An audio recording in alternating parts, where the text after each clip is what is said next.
Hello, ನಮಸ್ತೆ ವಿದ್ಯಾರ್ಥಿಗಳೇ.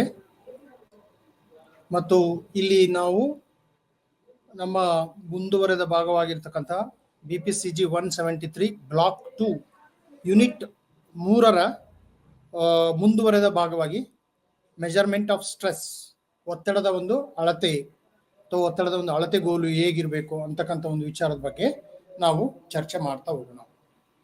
ಇಂದಿನ ತರಗತಿಯಲ್ಲಿ ನಾವು ಒತ್ತಡದ ಮೂಲಗಳ ಬಗ್ಗೆ, ಒತ್ತಡದ ಸೋರ್ಸ್ ಅಂತ ನಾವು ಏನು ಕರಿತೀವಿ ಅದ್ರ ಬಗ್ಗೆ ನಾವು ಚರ್ಚೆಯನ್ನು ಮಾಡಿದ್ವಿ. ಬೇರೆ ಬೇರೆ ರೀತಿಯ ಸೋರ್ಸ್ ಬಗ್ಗೆ ನಾವು ವಿಚಾರ ಮಾಡಿದ್ವಿ. ಆ ಸೋರ್ಸನ್ನು ನಾವು ಹೇಗೆ ಕಂಡುಕೊಳ್ಬೇಕು, ಯಾವೆಲ್ಲ ಮೆಥಡ್ ಅದರಲ್ಲಿ ಇರುತ್ತೆ, ಆ ಸೋರ್ಸ್ ಬಗ್ಗೆ ನಾವು ಹೆಚ್ಚು ವಿಚಾರವನ್ನು ಮಾಡಿದಾಗ ನಮಗೆ ಒಂದು ಇನ್ಸೈಟ್, ಅಂತರ್ದೃಷ್ಟಿ ಬೆಳೀತಕ್ಕಂಥದ್ದನ್ನು ನಾವು ನೋಡ್ತೀವಿ. ದಿನನಿತ್ಯದ ಜೀವನದಲ್ಲಿ ಬೇರೆ ಬೇರೆ ರೀತಿಯ ಸ್ಟ್ರೆಸ್ಗೆ ಒಳಗಾಗಿರ್ತಕ್ಕಂಥವ್ರು, ಸಣ್ಣ ಪ್ರಮಾಣದ ಒತ್ತಡದಿಂದ ಮತ್ತು ಅತಿ ದೀರ್ಘ ಪ್ರಮಾಣದ ಒತ್ತಡಕ್ಕೆ ಒಳಗಾಗ್ತಕ್ಕಂಥವ್ರು ನಮ್ಮ ವ್ಯಕ್ತಿತ್ವದ ಮೇಲೆ ಏನೆಲ್ಲ ಪ್ರಭಾವ ಬೀರುತ್ತೆ ಮತ್ತು ಅದು ಹೇಗೆ ಬೆಳೀತಾ ಹೋಗುತ್ತೆ ಅಂತ, ಹೆಚ್ಚಿನ ಒತ್ತಡ, ತೀವ್ರ ಒತ್ತಡಕ್ಕೆ ಹೇಗೆ ಕಾರಣ ಆಗುತ್ತೆ, ಅದಕ್ಕೆ ನಾವು ಮೊದಲೇ ಅದರ ಒತ್ತಡದ ಪರಿಣಾಮವನ್ನು ಅರ್ಥ ಮಾಡಿಕೊಂಡು ಅದಕ್ಕೆ ಸಂಬಂಧಪಟ್ಟಂತ ಒಂದು ಕ್ರಮವನ್ನ, ಒಂದು ಇಂಟರ್ವೆನ್ಷನ್ಸ್ ಅನ್ನು ನಾವು ತೆಗೆದುಕೊಳ್ಬೇಕು ಅಂತ ಒಂದು ವಿಷಯವಾಗಿ ನಾವು ಚರ್ಚೆ ಮಾಡಿದ್ವಿ. ಹಾಗೆ ನೋಡಿದಾಗ ಒತ್ತಡದ ಪರಿಣಾಮಗಳು ನಾನು ಕೆಲ ತರಗತಿಗಳಲ್ಲೂ ಕೂಡ ನೇರವಾಗಿ ಅಲ್ಲದಿದ್ರು ಕೂಡ ಅಪರೋಕ್ಷವಾಗಿ ನಾನು ಅದಕ್ಕೆ ಸಂಬಂಧಪಟ್ಟಾಗ ನಾವು ಮಾತಾಡ್ತಾ ಬಂದಿದ್ದೀವಿ. ಆದರೆ ಒತ್ತಡದ ಮೇಲೆ, ಒತ್ತಡದಲ್ಲಿ ಇರ್ತಕ್ಕಂಥ ವ್ಯಕ್ತಿಯ ವ್ಯಕ್ತಿತ್ವದ ಮೇಲೆ ಏನೆಲ್ಲ ಪರಿಣಾಮಗಳು ಆಗ್ತಕ್ಕಂಥದ್ದು, ಆ ಒತ್ತಡವನ್ನ ಸಹಿಸ್ಕೊಳ್ಳೋದಕ್ಕೆ ನಮ್ಮಲ್ಲಿ ಕ್ಯಾಪಬಿಲಿಟಿ ಇದೆ, ಅದನ್ನು ನಾವು ರಿಸಿಲಿಯನ್ಸ್ ಅಂತ ಕರಿತೀವಿ. ಅಂದ್ರೆ ನಮ್ಗೆ ಒಂದು ಬೂಮ್ರ್ಯಾಂಗ್ ಆಗ್ತಕ್ಕಂಥ, ಒಂದು ತಿರುಗಿ ಬೀಳ್ತಕ್ಕಂಥ ಒಂದು ಶಕ್ತಿ ನಮ್ಮಲ್ಲಿ ಇದೆ. ಹ್ಯೂಮನ್ ಪೊಟೆನ್ಷಿಯಲ್ಸ್, ಮನುಷ್ಯನ ಶಕ್ತಿ ಸಾಮರ್ಥ್ಯ ತುಂಬಾ ಅನುಕೂಲವಾಗಿರ್ತಕ್ಕಂಥದ್ದು, ತುಂಬಾ ಎಬಿಲಿಟಿ ಇರ್ತಕ್ಕಂಥದ್ದು. ಆದರೆ ನಾವು ಯಾವಾಗ ಅದನ್ನ ಉಪಯೋಗಿಸ್ಕೊಳ್ತೀವಿ ಅಂತ ಹೇಳಿದ್ರೆ ನಮಗೆ ಆ ಮೂಲವನ್ನ ಕಂಡುಹಿಡಿಬೇಕು. ಹೋದ ತರಗತಿಯಲ್ಲಿ ನಾವು ಅದನ್ನೇ ಕೂಡ ಅರ್ಥ ಮಾಡ್ಕೊಂಡ್ವಿ. ಎಲ್ಲಿವರೆಗೂ ನಾವು ಮೂಲ ನಮಗೆ ಗೊತ್ತಾಗೋದಿಲ್ಲ. ಈಗ ನಮಗೊಂದು ಕಾಲಿಗೆ ಮುಳ್ಳು ಚುಚ್ಚಿರುತ್ತೆ ಅಂತ ನಾವು ಇಟ್ಕೊಳ್ಳೋಣ, ಆ ಮುಳ್ಳಿನ ಮೂಲವನ್ನ ನಾವು ಹುಡುಕ್ತೀವಿ. ಆ ಮುಳ್ಳನ್ನು ತೆಗಿಬೇಕಪ್ಪ ಅಂದ್ರೆ ನಮ್ಗೆ ಆ ಮುಳ್ಳಿನ ಮೂಲ ಗೊತ್ತಾಗ್ಬೇಕು. ಹಾಗೆ ಅದೇ ರೀತಿ ಸ್ಟ್ರೆಸ್ನ ಮೂಲ ಸಮಸ್ಯೆಯನ್ನ ಹುಡುಕ್ತಾ ಹೋದಾಗ, ಸ್ಟ್ರೆಸ್ ಯಾಕೆ ನಮಗೆ ಆಗಿದೆ, ಅದರ ಕಾರಣಗಳೇನು ಅಂದಾಗ ಅದರ ಒಂದು ತೀಕ್ಷ್ಣತೆ, ಅದರ ಒಂದು ಚಾಲೆಂಜಸ್, ಸವಾಲಾಗಿರ್ತಕ್ಕಂಥ ಒಂದು ವಿಚಾರವನ್ನು ಅರ್ಥ ಮಾಡ್ಕೊಳ್ತೀವಿ. ಸಾಕಷ್ಟು ದಿನನಿತ್ಯದ ಜೀವನದಲ್ಲಿ ನಾವು ಚರ್ಚೆಯನ್ನು ಮಾಡಿದ್ವಿ. ಅಂದ್ರೆ ದಿನನಿತ್ಯದ ಘಟನೆಗಳಾಗಿರ್ಬೋದು, ಆಸಲ್ಸ್ ಅಂತ ಏನ್ ಕರಿತೀವಿ, ಒಂದು ನಾವು ನಮ್ಮ ಒಂದು ಜಂಜಾಟದ ಜೀವನ ಇರುತ್ತೆ. ಈಗ ಸಾಕಷ್ಟು ತಯಾರಿಯಾಗಿ ಎಲ್ಲೋ ಒಂದು ಅರ್ಬನ್ ಏರಿಯಾದಲ್ಲಿ ಒಂದು ರೀತಿ ಜೀವನ ಇರುತ್ತೆ, ಗ್ರಾಮೀಣ ಪ್ರದೇಶದಲ್ಲಿ ಒಂದು ರೀತಿ ಜೀವನ ಇರುತ್ತೆ. ದಿನನಿತ್ಯದ ಚಟುವಟಿಕೆಗಳಲ್ಲಿ ನಮ್ಮನ್ನು ನಾವು ತೊಡಗಿಸ್ಕೊಳ್ಬೇಕಾಗತ್ತೆ. ಅದರಲ್ಲಿ ಸಾಕಷ್ಟು ಚಾಲೆಂಜಸ್ಗಳು ನಮಗೆ ಬರ್ತಕ್ಕಂಥದ್ದು. ಆ ಬರುವಾಗ ನಾವು ಅದನ್ನು ಹೇಗೆ ಕೋಪ್ ಮಾಡ್ತೀವಿ ಅಂತಕ್ಕಂಥ, ಕೋಪ್ ಮಾಡ್ತಕ್ಕಂಥ ಒಂದು ವಿಧಾನವನ್ನು ನಾವು ರೂಢಿಸ್ಕೊಳ್ಬೇಕಾಗತ್ತೆ. ಆ ಕೋಪ್ ಮಾಡ್ತಕ್ಕಂಥ ಒಂದು ಇದರಲ್ಲಿ ನಮಗೊಂದು ಆಟಿಟ್ಯೂಡ್ಸ್ ಚೇಂಜ್ ಆಗಬೇಕು. ನಮಗೆ ಒಂದು the point of views of the objects ಅದನ್ನು ಕೂಡ ನಾವು ಚೇಂಜ್ ಮಾಡ್ಕೋಬೇಕಾಗುತ್ತೆ.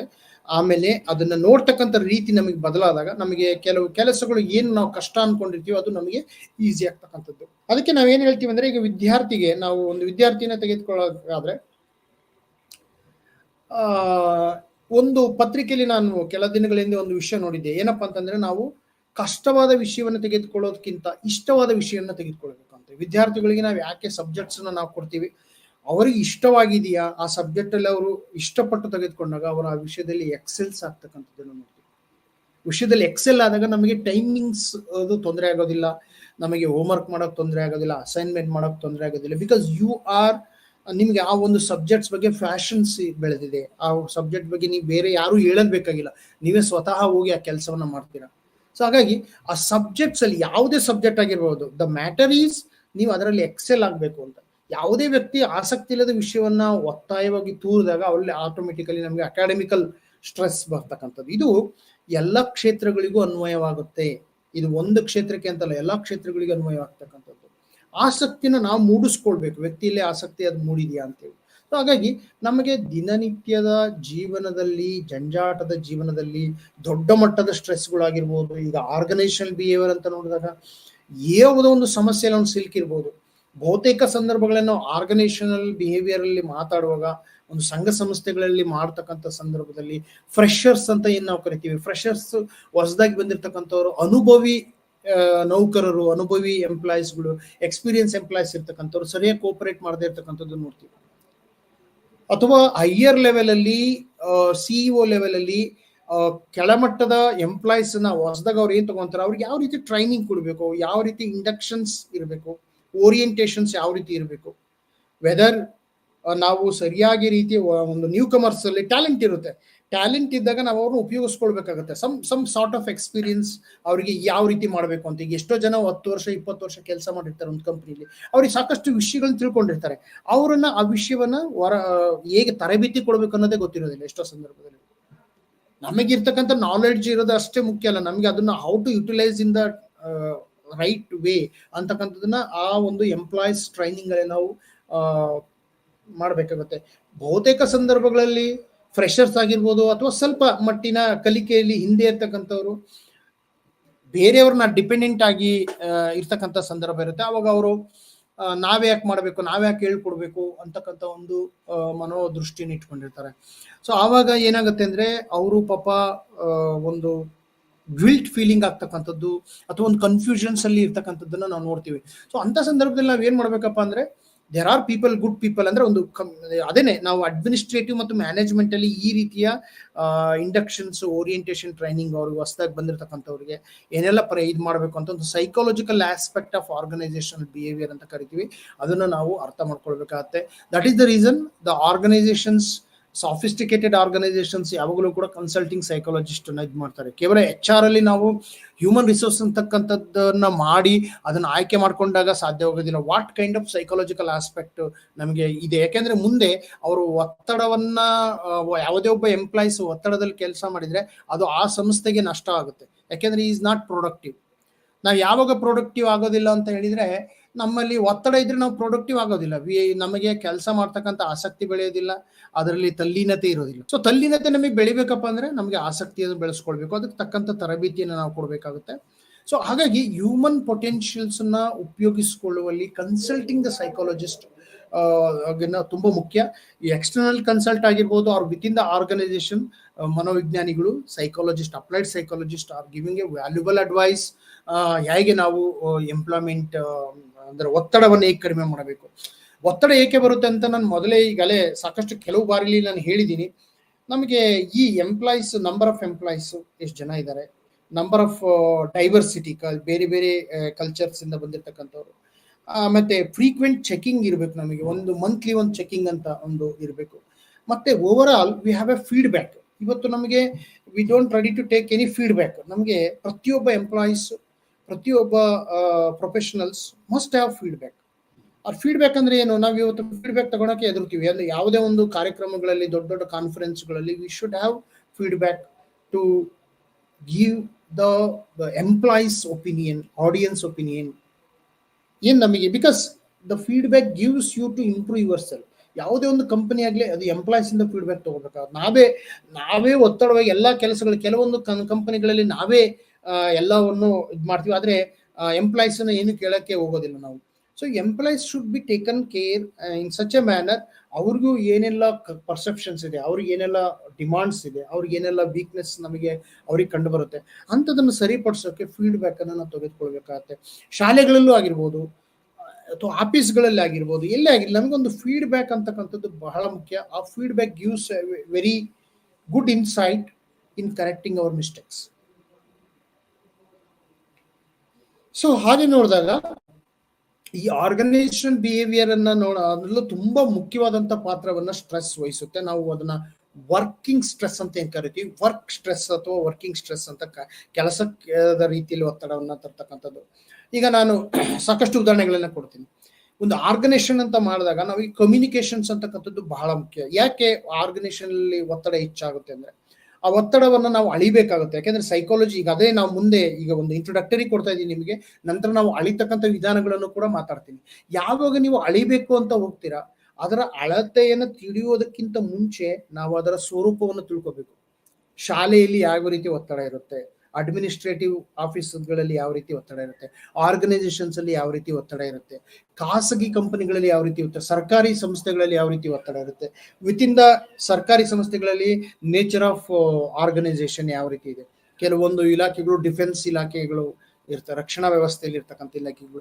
ಕೆಲವೊಂದು ಇಲಾಖೆಗಳಲ್ಲಿ ಅದು ತುಂಬಾ ಆಕ್ಟಿವ್ ಆಗಿ ಕೆಲಸ ಮಾಡಬೇಕಾಗುತ್ತೆ. ಕೆಲವೊಂದು ಅಕಾಡೆಮಿಕಲಿ ಇನ್ಸ್ಟಿಟ್ಯೂಷನ್ಸ್ ಇರ್ಬೋದು, ಕೆಲವೊಂದು ಬೇರೆ ರೀತಿಯ ಒಂದು ನೇಚರ್ ಆಫ್ ವರ್ಕ್ ಇರ್ಬೋದು. ಮತ್ತೆ ಕೆಲವೊಂದು MNC ಕಂಪನಿಗಳಲ್ಲಿ ಯಾವ ರೀತಿ ನೇಚರ್ ಆಫ್ ವರ್ಕ್ ಇರುತ್ತೆ, ವೆದರ್ ಆ ಒಂದು ಸಂಸ್ಥೆ ಸೈಂಟಿಫಿಕ್ ಆಗಿ ಏನಾದ್ರು ಎಕ್ವಿಪ್ಮೆಂಟ್ಸ್ ಅನ್ನು ತಯಾರಿ ಮಾಡ್ತಾ ಇದೆಯಾ ಅಥವಾ.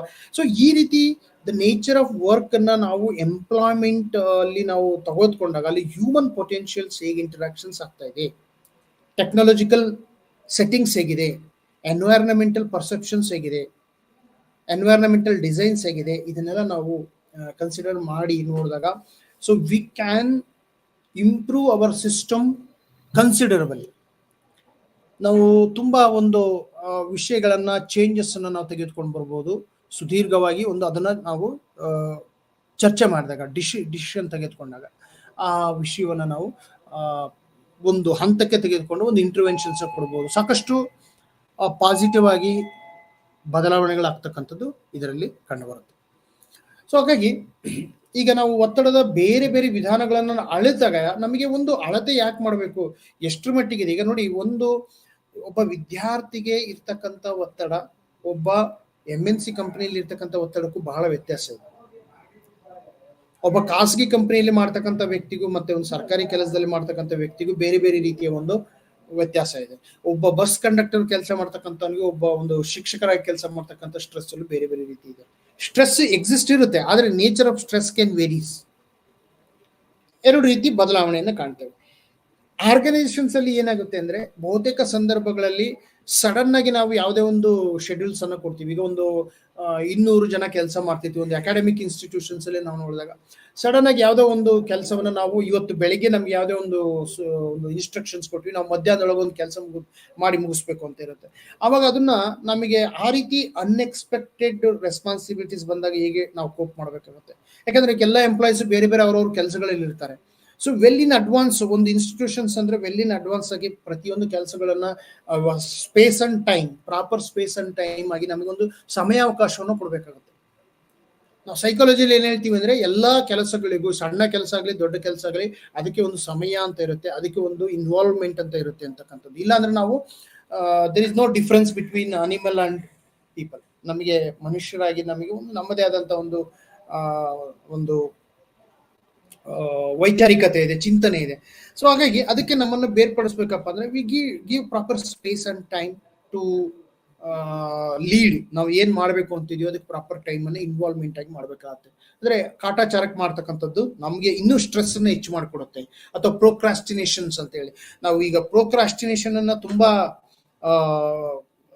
ಒಂದು ಲಘುವಾಗಿ ತೆಗೆದುಕೊಳ್ತೀವಿ. ಯಾಕೆಂದ್ರೆ ಪ್ರೋಕ್ರಾಸ್ಟಿನೇಷನ್ ಮಾಡಿದಾಗ ಏನಾಗುತ್ತೆ, ಯಾವುದೇ ಕೆಲಸಗಳನ್ನ ಪೆಂಡಿಂಗ್ ಇಟ್ಟಾಗ ಏನಾಗುತ್ತೆ, ಅದು ಬೆಳೀತಾ ಹೋಗುತ್ತೆ. ನಾಳೆ ಮಾಡೋಣ ಅಥವಾ ಇನ್ನೊಂದು ದಿವಸ ಮಾಡೋಣ ಅಂತೇಳಿ ವಿದ್ಯಾರ್ಥಿಗಳಿಗೂ ಕೂಡ ಅದನ್ನೇ ನಾವು ಹೇಳ್ಬೇಕಾಗುತ್ತೆ. ಅವರು ಅಸೈನ್ಮೆಂಟ್ಸ್ ನ ಟೈಮ್ ಟು ಟೈಮ್ ಮುಗಿಸಿದ್ರೆ, ವೆಲ್ ಇನ್ ಅಡ್ವಾನ್ಸ್ ಮುಗಿಸಿದ್ರೆ ಅವ್ರಿಗೆ ಯಾವುದೇ ರೀತಿ ಒತ್ತಡ ಇರೋದಿಲ್ಲ. ಪರೀಕ್ಷಾ ಸಮಯಗಳಲ್ಲಿ ಕೆಲವು ಅಸೈನ್ಮೆಂಟ್ಸ್ಗಳು ಇಟ್ಕೊಳ್ತಕ್ಕಂಥದ್ದು, ಒಂದು ನಮಗೆ ನಾವು ಒಂದು ಪ್ರೆಸೆಂಟೇಷನ್ಸ್ಗಳು ಯಾವ್ದಾದ್ರು ವರ್ಕ್ ಇದ್ದಾಗ ನಾವು ಶಾಲಾ ಸಂದರ್ಭಗಳಲ್ಲಿ ವೆಲ್ ಇನ್ ಅಡ್ವಾನ್ಸ್ ಆ ಅಸೈನ್ಮೆಂಟ್, ಆ ಯೂನಿಟ್ ಅಸೈನ್ಮೆಂಟ್ಸ್ ನಾವು ಆವಾಗಲೇ ಮುಗಿಸಿದ್ರೆ ನಮಗೇನಾಗುತ್ತೆ, ನಮಗೆ ಸಮಯವೂ ಕೂಡ ಇರುತ್ತೆ. ಪೆಂಡಿಂಗ್ ವರ್ಕ್ ಇರೋದಿಲ್ಲ, ನಮಗೆ ಯಾವುದೇ ರೀತಿ ಪೆಂಡಿಂಗ್ ವರ್ಕ್ಸ್ ಇರ್ತಕ್ಕಂಥದ್ದು ಇರೋದಿಲ್ಲ.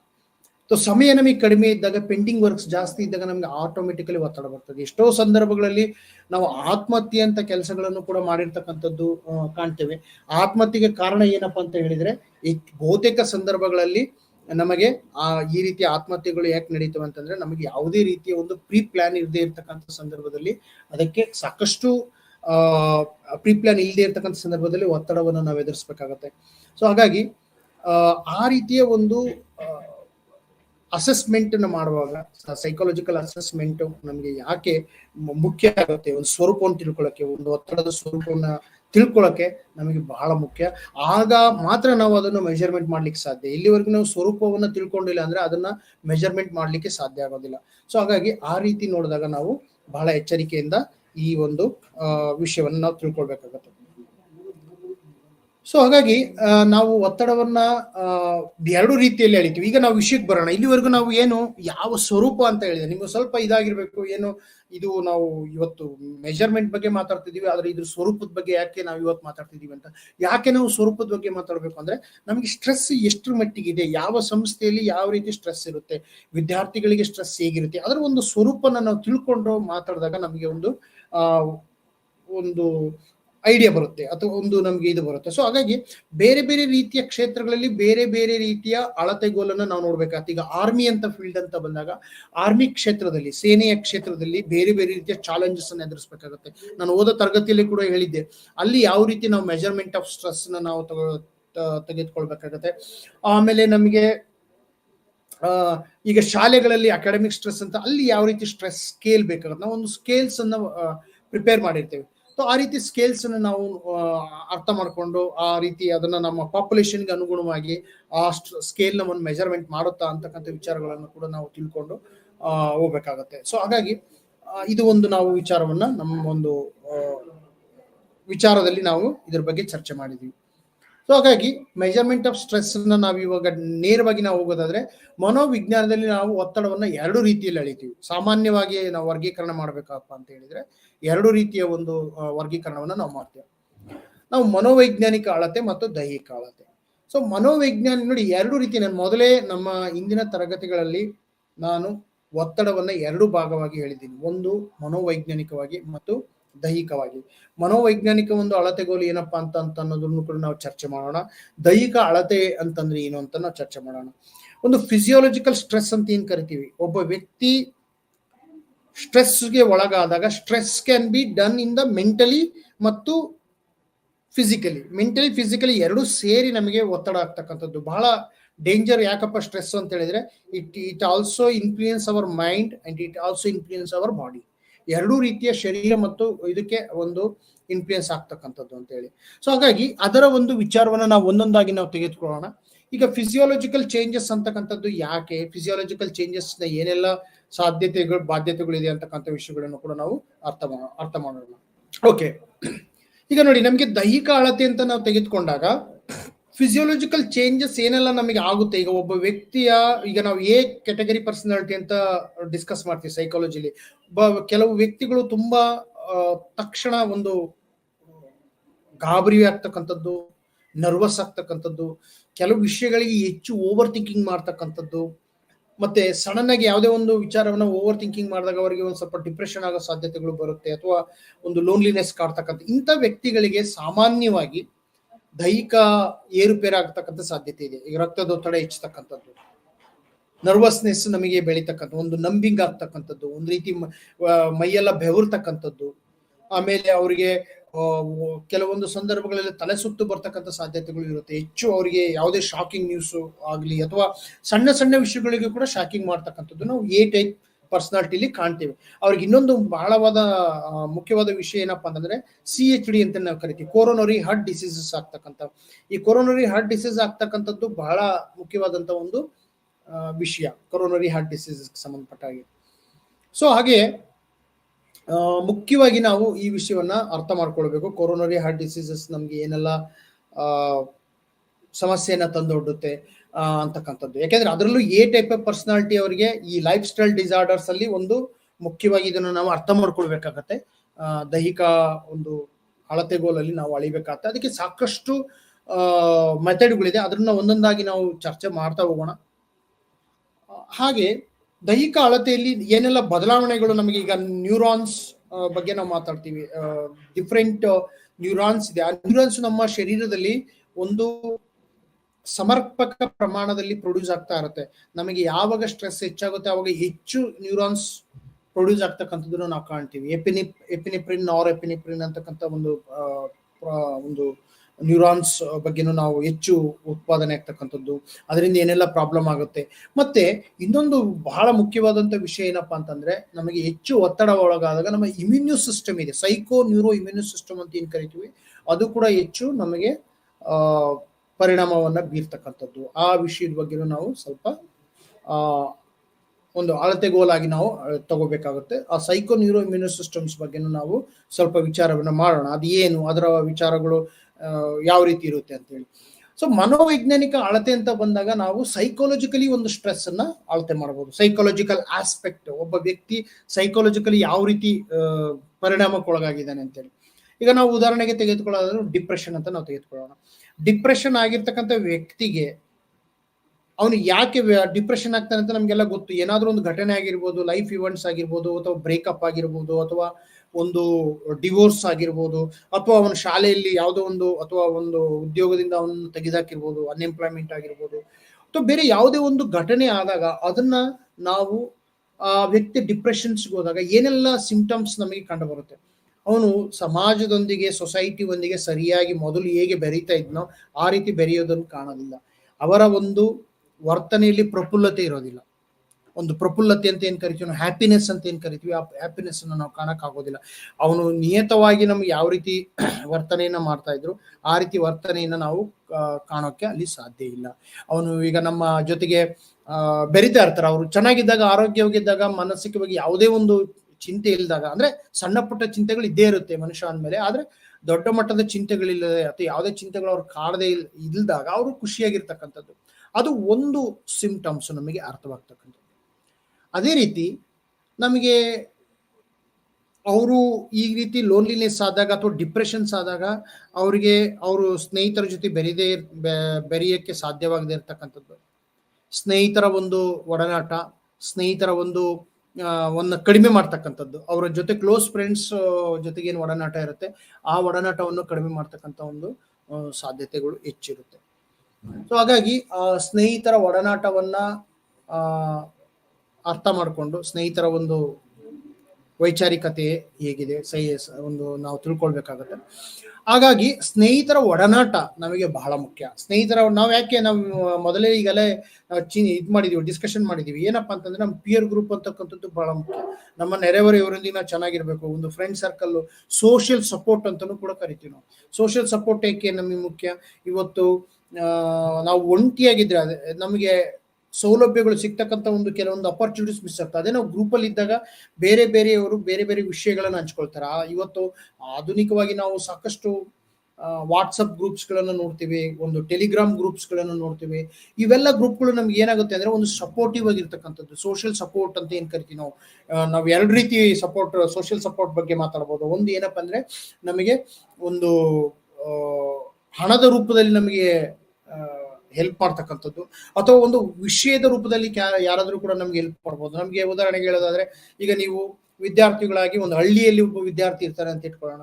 ಆ ಹಳ್ಳಿಯಲ್ಲಿ ವಿದ್ಯಾರ್ಥಿ ಹೊಸ ಪಟ್ಟಣಕ್ಕೆ ಹೋಗ್ಬೇಕು. ಆ ಪಟ್ಟಣಕ್ಕೆ ಹೋಗುವಂತ ಸಂದರ್ಭದಲ್ಲಿ ಅವನಿಗೆ ಕೆಲವು ವಿಷಯಗಳು, ಕೆಲವು ರಿಸೋರ್ಸಸ್ ಬೇಕಾಗುತ್ತೆ. ಈಗ ಹಳ್ಳಿಯಲ್ಲಿ ಇರ್ತಕ್ಕಂಥ ಒಬ್ಬ ವ್ಯಕ್ತಿ ಒಂದು ಬೆಂಗಳೂರು ಅಂತ ನಗರಕ್ಕೆ ಹೋಗ್ಬೇಕು ಅಂದಾಗ ಅಲ್ಲಿ ಅವನಿಗೆ ಅಕಾಮಡೇಷನ್ ಫೆಸಿಲಿಟೀಸ್ ಬೇಕಾಗುತ್ತೆ. ಅವ್ರ ಅಕಾಮಡೇಷನ್ ಫೆಸಿಲಿಟಿ ಅಂತ ನೋಡಿದಾಗ ಅದು ಯಾವ ಒಂದು ಲೊಕೇಶನ್ ಇದೆ, ಅಲ್ಲಿ ಸರಿಯಾದಂಥ ವಾತಾವರಣ ಇದೆಯಾ ಅಂತಕ್ಕಂಥದ್ದು. ಅಕಾಮಡೇಷನ್ ಆದ ನಂತರ ನಮಗೆ ಒಂದು ಮುಖ್ಯವಾಗಿ ಬೇಕಾಗಿರ್ತಕ್ಕಂಥದ್ದು ಊಟ, ಅದರ ಒಂದು ಫುಡ್ ಏನಿದೆ, ಬೋರ್ಡಿಂಗ್ ಅಂಡ್ ಲಾಡ್ಜಿಂಗ್ ಅಂತ ಏನ್ ಕರಿತೀವಿ, ಆ ವಿಷಯದ ಮುಖ್ಯ ನಮಗೂ ಗಮನಿಸ್ಬೇಕಾಗತ್ತೆ. ಅಲ್ಲಿ ನಮಗೆ ಸರಿಯಾದಂಥ ಆಹಾರ ಇರಬೇಕು. ಇಲ್ಲ ಅಂದ್ರೆ ನಮ್ಗೆ ಏನಾಗುತ್ತೆ, ನಮ್ಗೆ ಆರೋಗ್ಯ ಕೆಡ್ತಕ್ಕಂಥ ಸಾಧ್ಯತೆಗಳು ಇರುತ್ತೆ. ಅವೆರಡು ಬಹಳ ಮುಖ್ಯ. ಅದಾದ ನಂತರ ನಾವು ಎಲ್ಲಿ ಶಾಲೆಗೆ ಹೋಗ್ತಾ ಇದೀವಿ ಅಥವಾ ಎಲ್ಲಿ ಕೆಲಸ ಮಾಡ್ತಾ ಇದೀವಿ, ಉದ್ಯೋಗಸ್ಥರಾಗಿದ್ರೆ ಎಲ್ಲಿ ಕೆಲಸ ಮಾಡ್ತಿದೀವಿ, ಅದರ ಒಂದು ಡಿಸ್ಟೆನ್ಸ್ ಎಷ್ಟಿದೆ. ಯಾಕೆಂದ್ರೆ ಪ್ರಯಾಣ ಮಾಡ್ತಕ್ಕಂಥದ್ದು ಕೂಡ ಆಯಾಸ ಆಗುತ್ತೆ. ಅತಿ ಹೆಚ್ಚು ಪ್ರಯಾಣ ಮಾಡಿದ್ರೆ ನಮಗೆ ಆಯಾಸ ಆಗ್ತಕ್ಕಂಥದ್ದು. ಸೊ ಪ್ರಯಾಣದ ಅಳತೆ ನಮಗೆ ಎಷ್ಟು ಮುಖ್ಯ ಅಂತಕ್ಕಂಥದ್ದು ಅದನ್ನು ನಾವು ಗಮನ ಕೊಡಬೇಕಾಗುತ್ತೆ. ಸೊ ಇವೆಲ್ಲ ವಿಷಯಗಳನ್ನು ನಾವು ಕೇಂದ್ರೀಕರಿಸಿ, ಇವೆಲ್ಲ ವಿಷಯಗಳನ್ನು ನಾವು ಅಳತೆಗೋಲಿನಲ್ಲಿ ಇಟ್ಟುಕೊಂಡು ನಾವು ನೋಡಿದಾಗ ಮನೋವೈಜ್ಞಾನಿಕವಾಗಿ ಕೆಲವೆಲ್ಲ ವಿಚಾರಗಳು ನಮ್ಮ ಮನಸ್ಸಲ್ಲಿ ಬರ್ತಕ್ಕಂಥದ್ದು ಅಂತಕ್ಕಂಥದ್ದು. ಸೊ ಹಾಗೆ ನೋಡಿದಾಗ ಇಲ್ಲಿ ನಾವು ಮನೋವೈಜ್ಞಾನಿಕವಾಗಿ ಅಳತೆ ಮಾಡಲು ಯಾವೆಲ್ಲ ಒಂದು ಟೆಕ್ನಿಕ್ಸ್ ಅನ್ನ ಉಪಯೋಗಿಸ್ತಾ ಇದ್ವಿ, ಮೊದಲು ಯಾವ ರೀತಿ ಇತ್ತು, ಇವಾಗೆಲ್ಲ ಆಧುನಿಕವಾಗಿ ನಮ್ಮ ಮನೋವಿಜ್ಞಾನದಲ್ಲಿ ಏನೆಲ್ಲ ಟೂಲ್ಸ್ ನಾವು ಬೆಳೆಸ್ಕೊಂಡಿದೀವಿ ಅಂತಕ್ಕಂಥ ವಿಚಾರವನ್ನು ನಾವು ಕೆಲವು ವಿಷಯಗಳನ್ನ ನೋಡ್ತಾ ನಾವು ಹೋಗೋಣ. ಈಗ ನಮಗೆ ಒಂದು ವಿಚಾರ ಗಮನ ಇರಬೇಕು. ನಾವು ಮನೋವೈಜ್ಞಾನಿಕವಾಗಿ ಅಳತೆ ಮಾಡುವಾಗ ಪರ್ಸೆಪ್ಷನ್ಸ್ ಅಂತ ಬರುತ್ತೆ. ನಮಗೆ ಅನುಭೂತಿ ಒಂದು ಅನುಭೂತಿ ಅಂತ ನಾವು ಬಂದಾಗ ಆ ಅನುಭೂತಿಯನ್ನ ನಾವು ಯಾವ ರೀತಿ ಚಿಂತನೆ ಮಾಡ್ತೀವಿ, ಆ ವಿಷಯದ ಒಂದು ಅನುಭೂತಿ ನಮ್ಗೆ ಯಾವ ರೀತಿ ಇದೆ, ಆ ಅನುಭೂತಿ ನಮಗೆ ಬಹಳ ಮುಖ್ಯ. ಆ ಅನುಭೂತಿ ಏನಪ್ಪಾ ಅಂದ್ರೆ ನಾವು ಯಾವ ರೀತಿ ಎಕ್ಸ್ಪೀರಿಯನ್ಸ್ ಅನ್ನು ತಗೊಂತೀವಿ, ಈಗ ಒಬ್ಬ ವ್ಯಕ್ತಿ ಒಂದು ಘಟನೆಯನ್ನ, ಒಂದು ಪ್ರಾಬ್ಲಮ್ ಅನ್ನ ನೋಡ್ತಕ್ಕಂಥ ದೃಷ್ಟಿಕೋನ ಇಂಡಿವಿಜುವಲ್ ಡಿಫ್ರೆನ್ಸಸ್ ಇರುತ್ತೆ. ಬೇರೆ ಬೇರೆ ವ್ಯಕ್ತಿಗಳು ಬೇರೆ ಬೇರೆ ರೀತಿ ಸ್ಟ್ರೆಸ್ ನ ಕೋಪ್ ಮಾಡ್ತಕ್ಕಂಥ ರೀತಿ ಇರುತ್ತೆ. ಸೊ ಹಾಗಾಗಿ ನಾವು ಸ್ಟ್ರೆಸ್ ನ ಅಳೆಯುವಾಗ ಪಾಪ್ಯುಲೇಷನ್ ಅಂತಕ್ಕಂಥದ್ದು ಒಂದು ಟೂಲ್ಸ್ ನಾವು ಮಾಡ್ಬೇಕಪ್ಪ ಅಂದ್ರೆ ಮುಖ್ಯವಾಗಿ ನಾವು ಪಾಪ್ಯುಲೇಷನ್ಸ್ ನ ಗಮನದಲ್ಲಿ ಇಟ್ಕೋಬೇಕಾಗುತ್ತೆ. ಏನು ಪಾಪ್ಯುಲೇಷನ್ ಅಂತ ಹೇಳಿದ್ರೆ, ಈಗ ನಾವು ಯಾವುದೋ ಒಂದು ಟೂಲ್ಸ್ ಅನ್ನ ತಯಾರು ಮಾಡಿದೀವಿ ಅಂತ ಇಟ್ಕೊಳ್ಳೋಣ. ಈಗ ಉದಾಹರಣೆಗೆ ನಾವು ಒಂದು ಬೆಂಗಳೂರಲ್ಲಿ ಒಂದು ಸೈಕಾಲಜಿಕಲ್ ಟೂಲ್ಸ್ ಅನ್ನ ಬೆಂಗಳೂರು ಪಾಪ್ಯುಲೇಷನ್ ಅಥವಾ ಕರ್ನಾಟಕ ಒಂದು most of the areas cover ಆಗುವಂತ ಒಂದು ಟೂಲ್ಸ್ ಅನ್ನು ನಾವು ಪ್ರಿಪೇರ್ ಮಾಡಿದೀವಿ ಅಂತ ಇಟ್ಕೊಳ್ಳೋಣ. ಆದ್ರೆ ಅದನ್ನ ಆ ಟೂಲ್ಸ್ ಅನ್ನ ತೆಗೆದುಕೊಂಡು ಹೋಗಿ ನಾವು ಒಂದು ಟ್ರೈಬಲ್ ಏರಿಯಾಸ್ಗೆ ಅಳತೆ ಮಾಡಕ್ ಹೋದ್ರೆ, ಮೆಜರ್ಮೆಂಟ್ ಮಾಡಕ್ ಹೋದ್ರೆ ಆಗತ್ತಾ? ಅಥವಾ ಅದನ್ನೇ ಒಂದು ನಾವು ಅಗ್ರೇರಿಯನ್ ಕಮ್ಯುನಿಟಿಗೆ ಹೋಗ್ಬಿಟ್ಟು ಆ ಒಂದು ಟೂಲ್ಸ್ ಅನ್ನ ನಾವು ಯುಟಿಲೈಸ್ ಮಾಡಕ್ ಹೋದ್ರೆ ಅಥವಾ ಅದನ್ನ ಅಸೆಸ್ ಮಾಡ್ಲಿಕ್ಕೆ ಹೋದ್ರೆ ಆಗುತ್ತಾ? ಖಂಡಿತ ಇಲ್ಲ. ಯಾಕೆಂತಂದ್ರೆ ಯಾವುದೇ ಒಂದು ಟೂಲ್ಸ್ ಅನ್ನ ನಾವು ಪ್ರಿಪೇರ್ ಮಾಡುವಾಗ ಈ ರೀತಿ ಒಂದು ಸ್ಟ್ರೆಸ್ ಅನ್ನ ನಾವು ಮೆಜರ್ಮೆಂಟ್, ಸ್ಟ್ರೆಸ್ ಒಂದು ವೇರಿಯೇಬಲ್ ಆಗಿರುತ್ತೆ. ಆ ವೇರಿಯೇಬಲ್ ಅನ್ನ ನಾವು ಮೆಜರ್ಮೆಂಟ್ ಮಾಡ್ಬೇಕಪ್ಪ ಅಂದ್ರೆ ಅದಕ್ಕೆ ಸೂಕ್ತವಾದಂತಹ ಒಂದು ಟೆಸ್ಟ್, ಒಂದು ಐಟಮ್ಸ್ ಪ್ರಿಪೇರ್ ಮಾಡಬೇಕಾಗುತ್ತೆ. ಅದಕ್ಕೆ ಒಂದು ಎಕ್ಸ್ಪರ್ಟ್ಸ್ ಇರ್ತಕ್ಕಂಥ ಒಂದು ಐಟಮ್ಸ್ ಅನ್ನು ಪ್ರಿಪೇರ್ ಮಾಡಿ, ಸೊ ದಟ್ ಬಿಹೇವಿಯರ್ ಸ್ಯಾಂಪಲ್ ನಮಗೆ ಗೊತ್ತಾಗುತ್ತೆ. ಒಂದು ಸೆಲ್ಫ್ ರಿಪೋರ್ಟಿಂಗ್ ಆವಾಗ ನಾವು ಆ ಟೆಸ್ಟ್ ನ ಕೊಟ್ಟಾಗ ಅವರ ಆ ಟೆಸ್ಟ್ ನ ಸರಿಯಾಗಿ ಅದಕ್ಕೆ ರೆಸ್ಪಾನ್ಸ್ ಕೊಟ್ಟಾಗ ನಮಗೆ ಅವರ ಒಂದು ಬಿಹೇವಿಯರ್ ನಮಗೆ ಗೊತ್ತಾಗ್ತಕ್ಕಂಥದ್ದು. ಸೊ ಹಾಗಾಗಿ ನಾನು ಏನ್ ಹೇಳಕ್ ಹೊರಟಿದ್ದೀನಿ ಅಂದ್ರೆ, ಒಂದು ಪಾಪ್ಯುಲೇಷನ್ಸ್ ನಾವು ಅರ್ಥ ಮಾಡ್ಕೊಳ್ಬೇಕಾಗತ್ತೆ. ಯಾವ ರೀತಿ ಪಾಪ್ಯುಲೇಷನ್ ಇದೆ, ಅದು ಒಂದು ಅಗ್ರೇರಿಯನ್ ಕಮ್ಯುನಿಟಿ ಇದೆ. ಅಗ್ರೇರಿಯನ್ ಕಮ್ಯುನಿಟಿ ನಾವು ಯಾವ ರೀತಿ ಟೆಸ್ಟ್ ಮಾಡ್ಬೇಕಾಗುತ್ತೆ? ಯಾಕಂದ್ರೆ ಅಲ್ಲಿ ಹೆಚ್ಚಾಗಿ ನಾವು ಇನ್ನೂ ಒಂದು ವಿಷಯ ಹೇಳಬೇಕಪ್ಪ ಅಂದ್ರೆ, ಅಗ್ರೇರಿಯನ್ ಕಮ್ಯುನಿಟಿ ಮತ್ತು ಟ್ರೈಬಲ್ ಪೀಪಲ್ ಹೆಚ್ಚು ಸ್ಟ್ರೆಸ್ ಇರೋದಿಲ್ಲ ಕಂಪೇರ್ ಟು ನಮ್ಮ ಅರ್ಬನ್ ಏರಿಯಾ.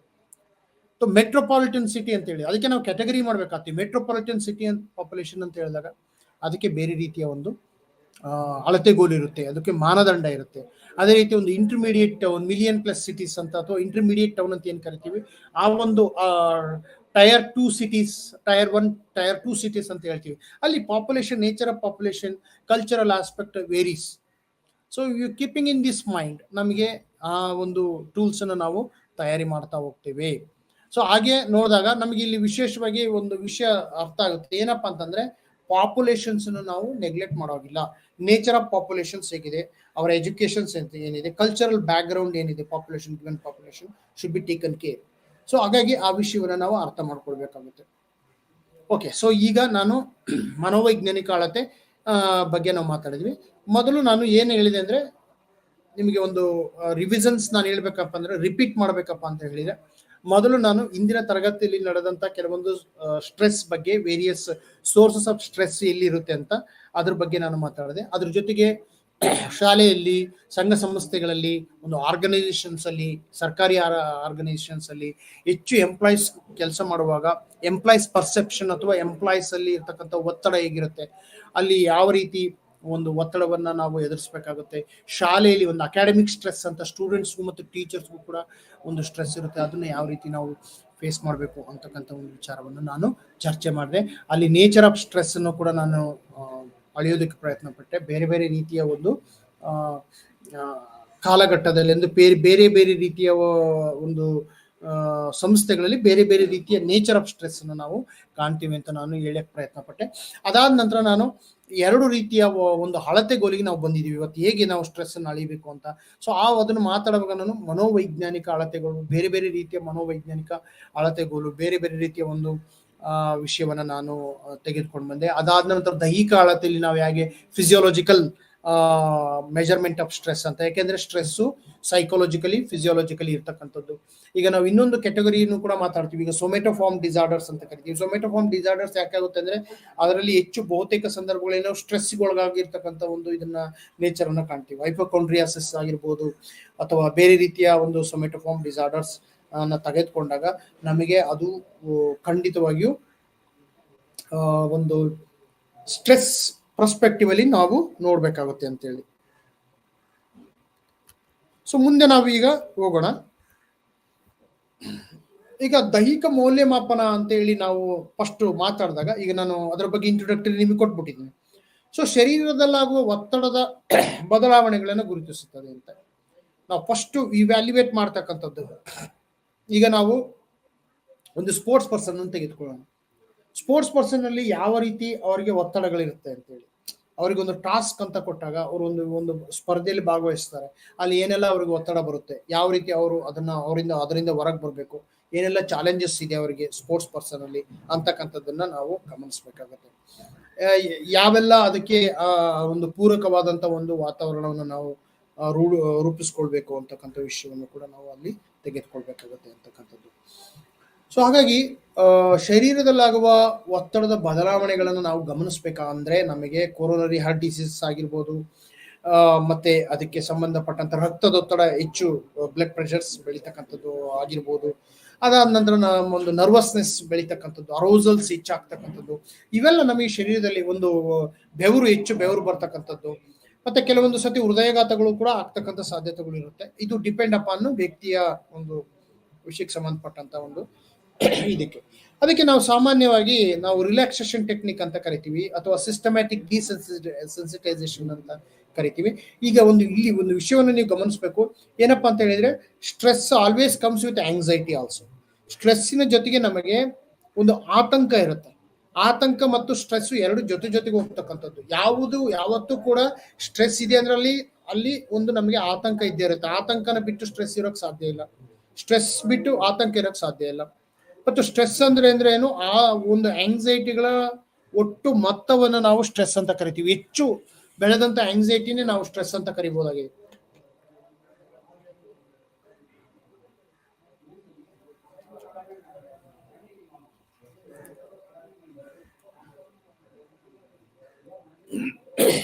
ಓಕೆ, ಹಾಗಾದ್ರೆ ನಾವು ಈ ನಮ್ಮ ಒಂದು ಮೆಜರ್ಮೆಂಟ್ ಅಲ್ಲಿ ಯಾವ ರೀತಿಯಾದಂತಹ ಒಂದು ಬದಲಾವಣೆಗಳನ್ನ, ಶರೀರದಲ್ಲಿ ಏನೆಲ್ಲ ಬದಲಾವಣೆಗಳಿರುತ್ತೆ ಅದಕ್ಕೆ ಯಾವ ರೀತಿ ಮೆಜರ್ಮೆಂಟ್ ಕೊಡಬೇಕು ಅಂತಕ್ಕಂಥದ್ದಲ್ಲಿ ಸಾಕಷ್ಟು ನಮ್ಮ ಮನೋವಿಜ್ಞಾನದಲ್ಲಿ ಟೆಕ್ನಿಕ್ಸ್ ಅನ್ನ ನಾವು ಯೂಸ್ ಮಾಡಿದ್ದೀವಿ.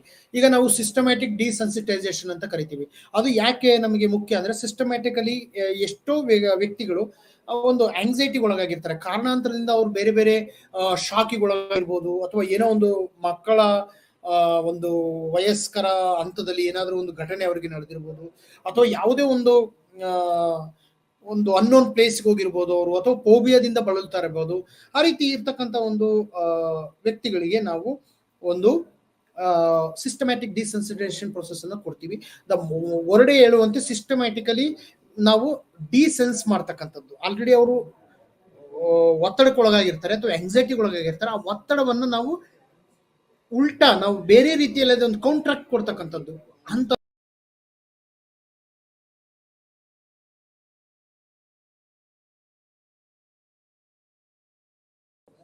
ತಕ್ಷಣ ಆ ಹುಡುಗನಿಗೆ ನಿಜವಾದಂತ ಒಂದು ಸ್ಪೇಸ್ ಅಲ್ಲಿ ತೋರಿಸಿದ್ರೆ ಖಂಡಿತ ಅವನಿಗೆ ಒಂದು ಟ್ರೋಮಾ ಹೋಗ್ತಕ್ಕಂಥದ್ದು, ಅಥವಾ ಒಂದು ಅವನಿಗೆ ಅನ್ಕಾನ್ಶಿಯಸ್ ಆಗೋ ಸಾಧ್ಯತೆಗಳು ಹೆಚ್ಚಿರುತ್ತೆ. ಅಥವಾ ಯಾವುದೇ ವ್ಯಕ್ತಿನೂ ಕೂಡ ಆಗಿರ್ಬೋದು, ಯಾವ ವಸ್ತು ಆಬ್ಜೆಕ್ಟ್ ಅನ್ನು ನೋಡಿ ಅವ್ರು ಹೆದರ್ತಾರೆ, ಆ ಒಂದು ವ್ಯಕ್ತಿಯ ಒಂದು ಆಬ್ಜೆಕ್ಟ್ಸ್ ಅನ್ನ ನಾವು ನಮ್ಮ ಒಂದು ತಕ್ಷಣ ಅವರಿಗೆ ತೋರಿಸ್ತಕ್ಕಂಥದ್ದನ್ನ ಬಿಟ್ಟು ನಾವೇನ್ ಮಾಡ್ಬೇಕಂತ ಹಂತವಾಗಿ ಹೋಗ್ಬೇಕಾಗತ್ತೆ. ಈಗ ಉದಾಹರಣೆಗೆ ನಾವು ಹುಲಿಯನ್ನ ತೋರಿಸ್ಬೇಕು ಆ ಹುಡುಗನಿಗೆ ಅಂದ್ರೆ ಒಂದು ಪಿಕ್ಚರ್ಸ್ ಅಥವಾ ಒಂದು ಡ್ರಾಯಿಂಗ್ಸ್ ಅವನಿಗೆ ತೋರಿಸ್ತಕ್ಕಂಥದ್ದು. ಆ ಡ್ರಾಯಿಂಗ್ ನ ನೋಡಿದಾಗ ಅವನಿಗೆ ಸ್ವಲ್ಪ ಮಟ್ಟಿಗೆ ಹೆದರಿಕೆ ಆಗುತ್ತೆ, ಆದ್ರೂ ಕೂಡ ಅವರಿಗೆ ಅನ್ಸುತ್ತೆ ಇದು ನಿಜವಾದಂತ ಒಂದು ಹುಲಿ ಅಲ್ಲ, ನಾವು ಇದು ಒಂದು ಡ್ರಾಯಿಂಗ್ಸ್ ಅನ್ನು ಕೊಟ್ಟಿದ್ದಾರೆ. ಅದಾದ ನಂತರ ಯಾವ್ದಾರ ಒಂದು ಸಿಚುವೇಶನಲ್ ಕಂಟೆಕ್ಸ್ಟ್ ಅಲ್ಲಿ ಮೂವೀಸ್ ಅನ್ನ ತೋರಿಸ್ತಕ್ಕಂಥದ್ದು, ಒಂದು ಮೂವೀಸ್ ನಾವು ಅದನ್ನ ಪ್ರದರ್ಶನ ಮಾಡ್ತಕ್ಕಂಥದ್ದು, ಅಲ್ಲಿ ಹುಲಿ ಮತ್ತೆ ಚಿರತೆಗಳು ಇರ್ತಕ್ಕಂಥದ್ದು, ಅದಕ್ಕೆ ಅವ್ನ ವ್ಯಕ್ತಿ ಏನು ಹೆದರ್ತಾನೆ ಆ ತರ ಒಂದು ಸಿಚುವೇಶನ್ಸ್ ಅನ್ನ ಕೊಟ್ಟಾಗ ಅವ್ರಿಗೆ ಅಲ್ಲಿ ಹೆದರಿಕೆ ಜಾಸ್ತಿ ಆಗುತ್ತೆ, ಯಾಕಂದ್ರೆ ಅಲ್ಲಿ ಮೂವ್ಮೆಂಟ್ಸ್ ಇರ್ತಕ್ಕಂಥದ್ದು. ಅದಾದ ನಂತರ ನಾವು ಬೇರೆ ಫೈನಲ್ ಹಂತಕ್ಕೆ ನಾವು ಒಂದು ಝೂಗಲ್ಲಿ ಕರ್ಕೊಂಡು ಹೋಗ್ಬಿಟ್ಟು ಅವರಿಗೆ ನಿಜವಾದಂತ ಹುಲಿಯನ್ನ ಪರಿಚಯ ಮಾಡ್ತಕ್ಕಂಥದ್ದು. ಆವಾಗ ಅವರಿಗೆ ಸ್ವಲ್ಪ ಮಟ್ಟಿಗೆ ಹಂತವಾಗಿ ಅವ್ರಿಗೆ ಒಂದು ಕಾನ್ಫಿಡೆನ್ಸ್ ಬರ್ತಕ್ಕಂಥದ್ದು. ಸೊ ಹಾಗಾಗಿ ಇದು ಒಂದು, ಹೇಗೆ ನಾವು ದಿನನಿತ್ಯ ಒಂದು ಹೊಸ ವೆಹಿಕಲ್ ಅನ್ನು ಕಲಿತೀವಿ, ಅದೇ ರೀತಿ ನಮಗೆ ಅದ್ರ ಬಗ್ಗೆ ಗೊತ್ತಿಲ್ಲದಾಗ ನಮಗೆ ನಿಜವಾಗಿ ಸ್ವಲ್ಪ ಮಟ್ಟಿಗೆ ನಾವು ಓಡಿಸೋದು ಕಲಿತಾಗ ನಮಗೆ ಆಟೋಮೆಟಿಕಲಿ ಕಾನ್ಫಿಡೆನ್ಸ್ ಬರುತ್ತೆ. ಸೊ ಆ ಕಾನ್ಫಿಡೆನ್ಸ್ ಅನ್ನ ನಾವು ಹಂತವಾಗಿ ತಗೊಳ್ಬೇಕಾಗತ್ತೆ. ಅದು ಒಂದು ಸಿಸ್ಟಮ್ಯಾಟಿಕ್ ಡಿಸೆನ್ಸಿಟೈಸೇಷನ್ ಅಲ್ಲಿ ಆಗ್ತಕ್ಕಂಥದ್ದು. ಅದಾದ ನಂತರ ರಿಲ್ಯಾಕ್ಸೇಷನ್ ಟೆಕ್ನಿಕ್ ಅಂತ ಹೇಳಿ. ಸೊ ರಿಲ್ಯಾಕ್ಸೇಷನ್ ಟೆಕ್ನಿಕ್ ಕೂಡ ನಮಗೆ ಒಂದು ಒತ್ತಡವನ್ನ ಕಡಿಮೆ ಮಾಡುವ ಒಂದು ಹಂತ ಅಂತ ನಾವು ಹೇಳ್ಬೋದು. ಈ ರಿಲ್ಯಾಕ್ಸೇಷನ್ ಟೆಕ್ನಿಕ್ ಅಲ್ಲಿ ನಾವೇನ್ ಮಾಡ್ತೀವಿ, ರಿಲ್ಯಾಕ್ಸೇಷನ್ ಟೆಕ್ನಿಕ್ ಅಲ್ಲಿ ಹಂತವಾಗಿ ನಾವು ಆ ವ್ಯಕ್ತಿಯಲ್ಲಿ ಇರ್ತಕ್ಕಂಥ ಒಂದು ಫೀಲಿಂಗ್ಸ್, ಸ್ಟ್ರೆಸ್ಫುಲ್ ಥಾಟ್ಸ್ ನಾವು ಕಡಿಮೆ ಮಾಡ್ತಾ ಹೋಗ್ತೀವಿ. ಅದಕ್ಕೆ ಬೇರೆ ಬೇರೆ ಟೆಕ್ನಿಕ್ಸ್ ಅನ್ನು ಯೂಸ್ ಮಾಡ್ತೀವಿ. ನಾವು ಮೆಡಿಟೇಷನ್ ಟೆಕ್ನಿಕ್ಸ್ ಅನ್ನು ಯೂಸ್ ಮಾಡ್ತೀವಿ. ಅದ್ರ ಮೆಡಿಟೇಷನ್ಸ್ ಅಲ್ಲಿ ಬೇರೆ ಬೇರೆ ರೀತಿಯ ಒಂದು ಮೆಡಿಟೇಷನ್ಸ್ಗಳಿದೆ. ಪ್ರಾಣಾಯಾಮ ಆಗಿರ್ಬೋದು, ಸುದರ್ಶನ ಕ್ರಿಯಾ ಯೋಗ ಆಗಿರ್ಬೋದು. ಆಲ್ಟರ್ನೇಟಿವ್ ಥೆರಪಿ ಬಗ್ಗೆ ಬಂದಾಗ ನಾವು ಈ ಪ್ರಾಣಾಯಾಮ ಮತ್ತೆ ಸುದರ್ಶನ ಕ್ರಿಯಾ ಯೋಗ, ಮತ್ತೆ ಬೇರೆ ರೀತಿಯ ಒಂದು ಓಂ ಚಾಂಟಿಂಗ್ಸ್ ಆಗಿರ್ಬೋದು. ಸೊ ಇವೆಲ್ಲ ಕೂಡ ರೇಖಿ, ಕೆಲವೊಂದು ಸಂದರ್ಭಗಳು ರೇಖಿಗಳು ಕೂಡ ಒಂದು ಆಸ್ ಎ ಒಂದು ರಿಲ್ಯಾಕ್ಸೇಷನ್ ಟೆಕ್ನಿಕ್ ಅಲ್ಲಿ ಯೂಸ್ ಮಾಡ್ತೀವಿ. ಸೊ ಇದೆಲ್ಲ ಆಲ್ಟರ್ನೇಟಿವ್ ಥೆರಪಿಯ ಒಂದು ಭಾಗವಾಗಿ ನಾವು ಯೂಸ್ ಮಾಡ್ತೀವಿ. So relaxation technique one of the method of reducing stress ಅಂತೇಳಿ. ಸೊ ಇದು ಒಂದು ಹೆಚ್ಚು ಫೋಕಸ್ ಮಾಡ್ತಿರೋದು ದೈಹಿಕ ಮೌಲ್ಯಮಾಪನಕ್ಕೆ ಸಂಬಂಧಪಟ್ಟಂಗೆ. ಅದ್ರ ಜೊತೆಗೆ ನಮಗೆ ಸೈಕಾಲಜಿಕಲ್ ಆಸ್ಪೆಕ್ಟ್ ಅಲ್ಲೂ ಕೂಡ ಇದು ಹೆಲ್ಪ್ ಆಗುತ್ತೆ. ಯಾಕೆಂದ್ರೆ ನಾವು ರಿಲ್ಯಾಕ್ಸೇಷನ್ ಆದಾಗ ಹೆಚ್ಚು ಆಕ್ಟಿವ್ ಆಗ್ತೀವಿ, ನಮ್ಮ ಫೀಲಿಂಗ್ಸು ನಮಗೆ ಗೊತ್ತಾಗುತ್ತೆ. ಸೊ ಒಂದಲ್ಲ ಒಂದು ರೀತಿ ಇದು ಸೈಕಾಲಜಿಗೂ ಕೂಡ ಹೆಚ್ಚಾಗ್ತದೆ. ಬಟ್ ಹೆಚ್ಚಿನ ಮಟ್ಟದಲ್ಲಿ ರಿಲ್ಯಾಕ್ಸೇಷನ್ ಟೆಕ್ನಿಕ್ ನಾವು ಫಿಸಿಯಾಲಜಿಕಲ್ ಆಸ್ಪೆಕ್ಟ್ ಅಲ್ಲಿ ನೋಡ್ತೀವಿ. ಸೊ ಇದಾದ ನಂತರ ನಮಗೆ ಏನಪ್ಪಾ ಅಂತ ಹೇಳಿದ್ರೆ, ಇಲ್ಲಿ ನಮಗೆ ಕೆಲವೊಂದು ಟೆಸ್ಟ್, ಒಂದು ಇದು ನಾವು JPMR ಅಂತೇಳಿ ಒಂದು ಟೆಸ್ಟ್ ಕೂಡ ಯೂಸ್ ಮಾಡ್ತೀವಿ.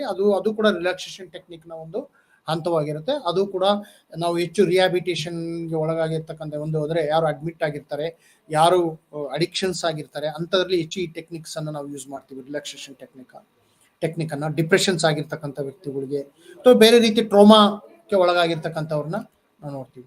ಸೊ ಅದಾದ ನಂತರ ಈ ಹೆಚ್ಚು ಒತ್ತಡಕ್ಕೊಳಗಾದಾಗ ಮೇಲಿನ ಒಂದು ಅಡ್ರಿನಲ್ ಮತ್ತು ಕಾರ್ಟಿಸಲ್ ಏರಿಕೆ ಆಗ್ತಕ್ಕಂಥದ್ದು ಯಾವ ವ್ಯಕ್ತಿಗೆ, ನಮ್ಗೆ ಇದೆಲ್ಲ ಯಾಕೆ ತಿಳ್ಕೊಬೇಕು ಅಂದ್ರೆ ಇದನ್ನ ನೋಡಿದಾಗಲೇ ನಾವು ಅದ್ರ ಬಗ್ಗೆ ಮೆಜರ್ಮೆಂಟ್ ಮಾಡ್ಲಿಕ್ಕೆ ಸಾಧ್ಯ.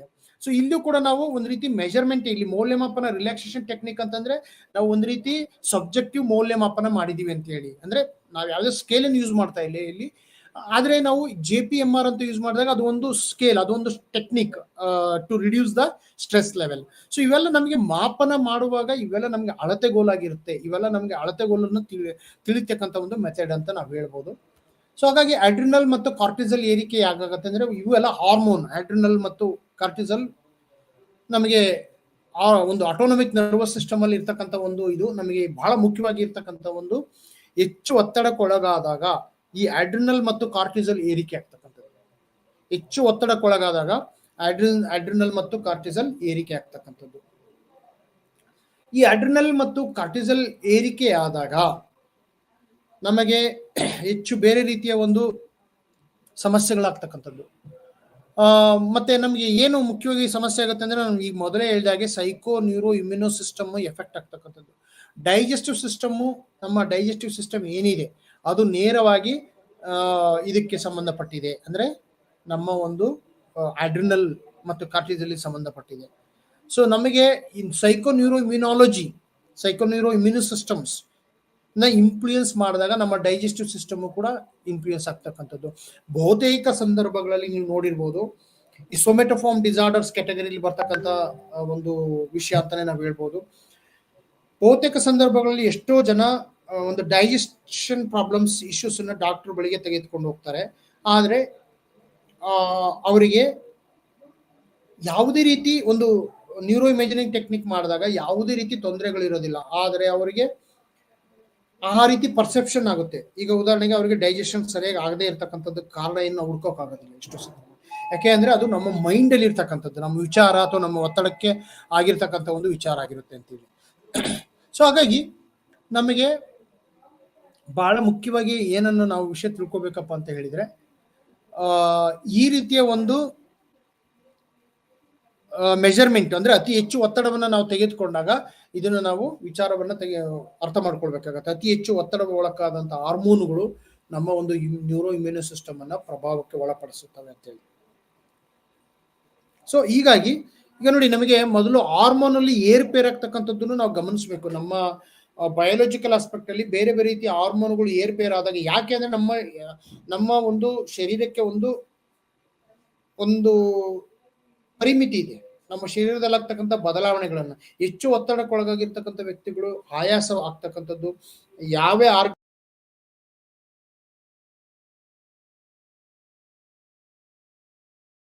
ಅಡ್ರಿನಲ್ ಮತ್ತು ಕಾರ್ಟಿಸಲ್ ಏರಿಕೆ ಆಗ್ತಕ್ಕಂಥದ್ದು ಬಹಳ ಮುಖ್ಯ. ಇದು ನಮ್ಮ ಸೈಕೋ ನ್ಯೂರೋ ಇಮ್ಯುನೋ ಸಿಸ್ಟಮ್ಸ್ ಅಲ್ಲಿ ಬಹಳ ಮುಖ್ಯವಾದಂತ ಪಾತ್ರವನ್ನ ವಹಿಸುತ್ತೆ. ಹಲವಾರು ಸೈಕಾಲಜಿಸ್ಟ್ಗಳು ಇದ್ರ ಬಗ್ಗೆ ಕೆಲಸ ಮಾಡಿದ್ದಾರೆ. ಹಾಗೆ ಸೀಲೆ ಅಂತಕ್ಕಂಥ ವ್ಯಕ್ತಿನೂ ಕೂಡ ಕೆಲಸ ಮಾಡಿದ್ದಾನೆ. ಬೇರೆ ಬೇರೆ ಹಂತಗಳಲ್ಲಿ ಯಾವ ರೀತಿ ಅದು ಹೇರುತ್ತೆ ಅಂತ ಒಂದು ಟೆಕ್ನಿಕಲ್ ಆಸ್ಪೆಕ್ಟ್ ಅಲ್ಲಿ ಕೂಡ ನಾವು ಹೇಳಿದೀವಿ. ಹ್ಯಾನ್ಸ್ ಸೀಲೆ ಅಂತಕ್ಕಂಥ ಒಂದು ಸೈಕಾಲಜಿಸ್ಟ್, ಮನೋವಿಜ್ಞಾನಿ, ಇದ್ರ ಬಗ್ಗೆ ವರ್ಕ್ ಮಾಡಿದ್ದಾರೆ. ಇನ್ನೊಂದು ಬಹಳ ಮುಖ್ಯವಾದಂತ ಒಂದು ವಿಷಯ ಏನಪ್ಪಾ ಅಂದ್ರೆ ರಕ್ತದೊತ್ತಡ. ನಮ್ಗೆ ನಾವು ಸಾಮಾನ್ಯವಾಗಿ ಬಹುತೇಕ ವ್ಯಕ್ತಿಗಳಲ್ಲಿ ರಕ್ತದೊತ್ತಡ ಒಂದು ಸೈಕಾಲಜಿಕಲ್ ಆಸ್ಪೆಕ್ಟ್ ಆಗಿರೋದನ್ನು ನಾವು ನೋಡ್ತೀವಿ. ಯಾವ ವ್ಯಕ್ತಿಗೆ ಹೆಚ್ಚು ರಕ್ತದೊತ್ತಡ ಇರುತ್ತೆ ಅಂದ್ರೆ, ಒಂದು ನಾವು ಬಯಾಲಜಿಕಲ್ ಆಸ್ಪೆಕ್ಟ್ ಅಲ್ಲಿ ಒಬ್ಬ ವ್ಯಕ್ತಿಗೆ ರಕ್ತದೊತ್ತಡ ಇರ್ತಕ್ಕಂಥದ್ದು.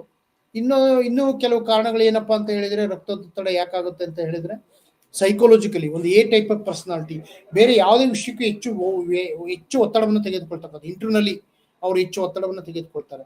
ಸೊ ಆ ರೀತಿಯ ಒಂದು ಒತ್ತಡವನ್ನ ತೆಗೆದುಕೊಳ್ಳೋದು, ಆಮೇಲೆ ಆ ರೀತಿಯ ಒಂದು ಒತ್ತಡವನ್ನು ತೆಗೆದುಕೊಂಡಾಗ ಬಹಳ ನಾವು ಯೋಚನೆಯನ್ನ ಮಾಡಬೇಕಾಗುತ್ತೆ. ಯಾಕೆ ಅಂತ ಹೇಳಿದ್ರೆ ಅವರಲ್ಲಿ ಆಗ್ತಕ್ಕಂಥ ರಕ್ತದೊತ್ತಡ, ಈಗ ನಾವು ಹೆಚ್ಚು ರಕ್ತದೊತ್ತಡ ಆದಾಗ ಎಷ್ಟೋ ಸಂದರ್ಭಗಳಲ್ಲಿ ಆಗ್ತಕ್ಕಂಥದ್ದು ಏನು ಅಂದ್ರೆ ತೀವ್ರ ಹೃದಯ ಬಡಿತ, ಎಷ್ಟೋ ಸಂದರ್ಭಗಳಲ್ಲಿ ಹೃದಯ ಆಘಾತ ಆಗ್ತಕ್ಕಂಥದ್ದು, ಕಾರ್ಡಿಯಕ್ ಅರೆಸ್ಟ್ ಅಂತ ಏನು ಕರಿತೀವಿ, ಆ ಕಾರ್ಡಿಯಕ್ ಅರೆಸ್ಟ್ ಆಗ್ತಕ್ಕಂಥದ್ದನ್ನು ಕಾಣ್ತೀವಿ. ಇತ್ತೀಚಿನ ದಿನಗಳಲ್ಲಿ ನಾವು ಹೇಳ್ಬೇಕಪ್ಪ ಅಂದ್ರೆ ಒಂದು ಯುವಕರ ಒಂದು ಪ್ರಮಾಣ ಹೆಚ್ಚಿರ್ತಕ್ಕಂಥದ್ದು, ಕಾರ್ಡಿಯಕ್ ಅರೆಸ್ಟ್ ಆಗ್ತಕ್ಕಂಥದ್ದು. ಈ ಕೊರೋನಾ ಆದ ನಂತರನೂ ಕೂಡ ಒಂದು ಕಾರ್ಡಿಯಕ್ ಅರೆಸ್ಟ್ ಆಗಿರ್ತಕ್ಕಂಥದ್ದು ಅಂತೇಳಿ, ಅಂದ್ರೆ ಒಂದು ಮಾನಸಿಕ ಆಘಾತಕ್ಕೊಳಗಾಗ್ತಕ್ಕಂಥದ್ದು, ಅಥವಾ ಒಂದು ಲೈಫ್ ಸ್ಟೈಲ್ಸ್ ಅಲ್ಲಿ ಬದಲಾವಣೆಗಳು ಆಗದೇ ಇರತಕ್ಕಂಥದ್ದು ಒಂದು ಕಾರಣ ಅಂತ ಹೇಳ್ಬೋದು. ಸೊ ಹಾಗಾಗಿ ನಮಗೆ ಈ ಒಂದು ವಿಷಯಗಳನ್ನು ನಾವು ಗಮನದಲ್ಲಿ ಇಟ್ಕೊಳ್ಬೇಕಾಗತ್ತೆ. ಯಾವ ರೀತಿ ನಾವು ಒಂದು ಪ್ರಿಕಾಷನ್ಸ್ ಅನ್ನು ತೆಗೆದುಕೊಳ್ಬೇಕು. ನಾವು ಎಷ್ಟು ಆಕ್ಟಿವ್ ಇರ್ತೀವಿ, ಈಗ ವಾಕಿಂಗ್ ಮಾಡ್ತಕ್ಕಂಥದ್ದು ನಮಗೆ ಕಡಿಮೆ ರಕ್ತದೊತ್ತಡವನ್ನ. ಉದಾಹರಣೆ ಇನ್ನೊಂದು ಕೊಡ್ಬೇಕಂತಂದ್ರೆ ಬಯೋ ಫೀಡ್ಬ್ಯಾಕ್ ಅಂತ ನಾವು ಕರಿತೀವಿ. ಬಯೋ ಫೀಡ್ಬ್ಯಾಕ್ ಏನಪ್ಪಾ ಅಂದ್ರೆ ವ್ಯಕ್ತಿಯ ದೇಹದಲ್ಲಿ ಆಗ್ತಕ್ಕಂಥ ಫಿಸಿಯಾಲಜಿಕಲ್ ಚೇಂಜಸ್ ಅನ್ನ ನಾವು ಅಳತೆ ಮಾಡಿ ಅದರ ಒಂದು ಫೀಡ್ಬ್ಯಾಕ್ ಅನ್ನು ನಾವು ಕೊಡ್ತೀವಿ. ಏನಾದರೂ ಆರ್ಗನ್ಸ್ಗೆ ಅಥವಾ ಬ್ಲಡ್ ಸರ್ಕ್ಯುಲೇಷನ್ಸ್ ಆಗಿರ್ಬೋದು, ಹೋಮಿಯೋಸ್ಟೆಸಿಸ್ ಆಗಿರ್ಬೋದು, ಈ ರೀತಿಯ ಪ್ರೊಸೆಸ್ ಅನ್ನ ಬಯೋ ಫೀಡ್ಬ್ಯಾಕ್ ಬಗ್ಗೆ ಒಂದು ಇದನ್ನು ನಾವು ತಿಳ್ಕೊಳ್ಬೇಕಾಗತ್ತೆ. ಆ ಬಯೋ ಫೀಡ್ಬ್ಯಾಕ್ ಅನ್ನ ನಾವು ಒಂದು ಸೈಕಾಲಜಿಕಲ್ ಆಸ್ಪೆಕ್ಟ್ ಅಲ್ಲೂ ಕೂಡ, ಒಂದು ಫಿಸಿಯೋಲಾಜಿಕಲ್ ಆಸ್ಪೆಕ್ಟ್ ಅಲ್ಲೂ ನಾವು ತಿಳ್ಕೊಬೇಕಾಗುತ್ತೆ. ಈ ವ್ಯಕ್ತಿಯಲ್ಲಿ ಏನಾದರೂ ಸಮಸ್ಯೆ ಆಗಿದ್ರೆ ವ್ಯಕ್ತಿಯ ಒಂದು ಬಯೋ ಫೀಡ್ಬ್ಯಾಕ್ ಅಂತಕ್ಕಂಥದ್ದು ಕೂಡ ಒಂದು ಮೆಜರ್ಮೆಂಟ್, ಒಂದು ಆಬ್ಜೆಕ್ಟಿವ್ ಆಗಿ ನಾವು ಮೆಜರ್ಮೆಂಟ್ ಮಾಡ್ತಕ್ಕಂಥ ಒಂದು. ಮತ್ತೆ ತೀವ್ರ ಹೃದಯ ಬಡಿತ ಆಗ್ತಕ್ಕಂಥದ್ದು ಯುವಕರಲ್ಲಿ ಹೆಚ್ಚಿದೆ. ಇದಕ್ಕೆ ಕಾರಣಗಳು ಏನಪ್ಪಾ ಅಂತ ಹೇಳಿದ್ರೆ, ಈಗ ನಾನು ಹೇಳ್ದಂಗೆ ಜೀವನ ಶೈಲಿ, ಈಗ ಹೆಚ್ಚು ಯುವಕರಿಗೆ ಮತ್ತು ಟೀನೇಜ್ ಅವರಿಗೆ ಒಬೆಸಿಟಿ ಆಗ್ತಕ್ಕಂಥದ್ದು. ಈ ಒಬೆಸಿಟಿ ಏನ್ ಮಾಡುತ್ತೆ ಅಂತ ಹೇಳಿದ್ರೆ ಈ ನಮಗೆ ಹೆಚ್ಚು ಸಮಸ್ಯೆಯನ್ನ ತಂದೊಡ್ಡುತ್ತೆ. ಒಬೆಸಿಟಿ ಹೆಚ್ಚಾದಾಗ, ತೂಕ ಹೆಚ್ಚಾದಾಗ ನಮಗೆ ಹೃದಯಾಘಾತಗಳಾಗ್ತಕ್ಕಂಥ ಚಾನ್ಸಸ್ಗಳು ಹೆಚ್ಚಿರುತ್ತೆ. ಆ ಹೃದಯಾಘಾತ ನಮಗೆ ಹೆಚ್ಚು ಬೇರೆ ರೀತಿಯ ಒಂದು ಸಮಸ್ಯೆಗಳನ್ನು ತಂದುಕೊಡ್ತಕ್ಕಂಥದ್ದು, ಹಠಾತ್ ಹೃದಯಾಘಾತ ಆಗ್ತಕ್ಕಂಥದ್ದು, ಅಥವಾ ಕಾರ್ಡಿಯಕ್ ಅರೆಸ್ಟ್ ಆಗ್ತಕ್ಕಂಥದ್ದು, ಅಥವಾ ಬೇರೆ ರೀತಿಯ ಶ್ವಾಸಕೋಶ ಸಂಬಂಧಪಟ್ಟಂತ ಸಮಸ್ಯೆಗಳನ್ನು ಹುಡ್ತಕ್ಕಂಥದ್ದು. ಸೊ ಹಾಗಾಗಿ ನಾವು ಬಹಳ ಹುಷಾರಾಗಿ ಇರ್ಬೇಕಾಗುತ್ತೆ ನಮ್ಮ ದಿನನಿತ್ಯದ ಚಟುವಟಿಕೆಗಳನ್ನ ತೆಗೆದುಕೊಂಡಾಗ. ಸೊ ಇಲ್ಲಿಗೆ ನೀವು ಈ ವಿಷಯವನ್ನ ಅರ್ಥ ಮಾಡ್ಕೊಂಡ್ರಿ ಅಂತ ಅನ್ಕೊಂಡಿದ್ದೀನಿ ನಾನು. ಒಂದು ರಕ್ತದೊತ್ತಡ ಮತ್ತು ತೀವ್ರ ಹೃದಯ ಬಡಿತ ಒಂದು ನಮ್ಮ ಸ್ಟ್ರೆಸ್ ಅನ್ನ, ಸೊ ರಕ್ತದೊತ್ತಡ ಮತ್ತು ತೀವ್ರ ಹೃದಯ ಬಡಿತ ಅದಾದ ನಂತರ ನಾವು ಎಪಿನೆಫ್ರಿನ್, ನಾರ್ ಎಪಿನೆಫ್ರಿನ್ ಅಂತಕ್ಕಂಥ ಒಂದು ಹಾರ್ಮೋನು ನಾವು ಹೆಚ್ಚು ಒತ್ತಡಕ್ಕೊಳಗಾದಾಗ, ಅತಿಯಾದ ಒತ್ತಡದ ಕಾರಣದಿಂದ ಎಪಿನೆಫ್ರಿನ್ ಮತ್ತು ನಾರ್ ಎಪಿನೆಫ್ರಿನ್ ಅಂತಕ್ಕಂಥ ಒಂದು ಜೀರ್ಣಾಂಗ ವ್ಯವಸ್ಥೆಯನ್ನ ದುರ್ಬಲಗೊಳಿಸುತ್ತೆ. ಕಾರಣ ಏನಪ್ಪಾ ಅಂತಂದ್ರೆ ಈ ಎಪಿನೆಫ್ರಿನ್ ಮತ್ತು ನಾರ್ ಎಪಿನೆಫ್ರಿನ್ ನಮ್ಮ ಆಟೋನಮಿಕ್ ನರ್ವಸ್ ಸಿಸ್ಟಮ್ ಅಲ್ಲಿ ನಾವೇನಂತ ಕರಿತೀವಿ, ಹೆಚ್ಚು ನಿಮಗೆ ನೆನಪಿರ್ಬೇಕು, ಒತ್ತಡ ಹೆಚ್ಚಾದಾಗ ನಮಗೆ ಈ ಆಟೋನಮಿಕ್ ನರ್ವಸ್ ಸಿಸ್ಟಮ್ ಇರ್ತಕ್ಕಂಥದ್ದು ತುಂಬಾ ಎಫೆಕ್ಟ್ ಆಗ್ತಕ್ಕಂಥದ್ದು compare to peripheral nervous system. Autonomous nervous system ಅಂದ್ರೆ ಏನು, ನಮಗೆ ಯಾವುದೇ ಒಂದು ನಮ್ಮ ನರ ವ್ಯವಸ್ಥೆ ಏನಿದೆ ಅದು ತನ್ನಿಂದ ತಾನೇ ಮಾಡ್ತಕ್ಕಂಥ, ಈಗ ಹೃದಯ ಬಡಿತ ಆಗಿರ್ಬೋದು, ಮತ್ತೆ ರಕ್ತ ಸಂಚಲನೆ ಆಗಿರ್ಬೋದು, ಇವೆಲ್ಲ ತನ್ನಷ್ಟಕ್ಕೆ ತಾನೇ ಒಂದು ನಡೀತಕ್ಕಂಥದ್ದು. ಇದಕ್ಕೆ ಯಾರೇ ಒಂದು ನಮ್ಮ ಒಂದು ಸ್ವಯಂ ಚಾಲಿತವಾದಂತ ವ್ಯವಸ್ಥೆ ಅದು ಆಟೋನಮಿಕ್ ನರ್ವಸ್ ಸಿಸ್ಟಮ್. ಅದರಲ್ಲಿ ನಮಗೆ ಬ್ಲಡ್ ಸರ್ಕ್ಯುಲೇಷನ್ ಆಗಿರ್ಬೋದು, ಈಗ ರಕ್ತ ಸಂಚಾರ ನಾವು ಹೇಳಿದ ಹಾಗೆ ನಡೆಯೋದಿಲ್ಲ, ಅದು ರಕ್ತ ಸಂಚಾರ ಸ್ವಯಂ ಚಾಲಿತವಾಗಿ ನಡೀತಕ್ಕಂಥದ್ದು.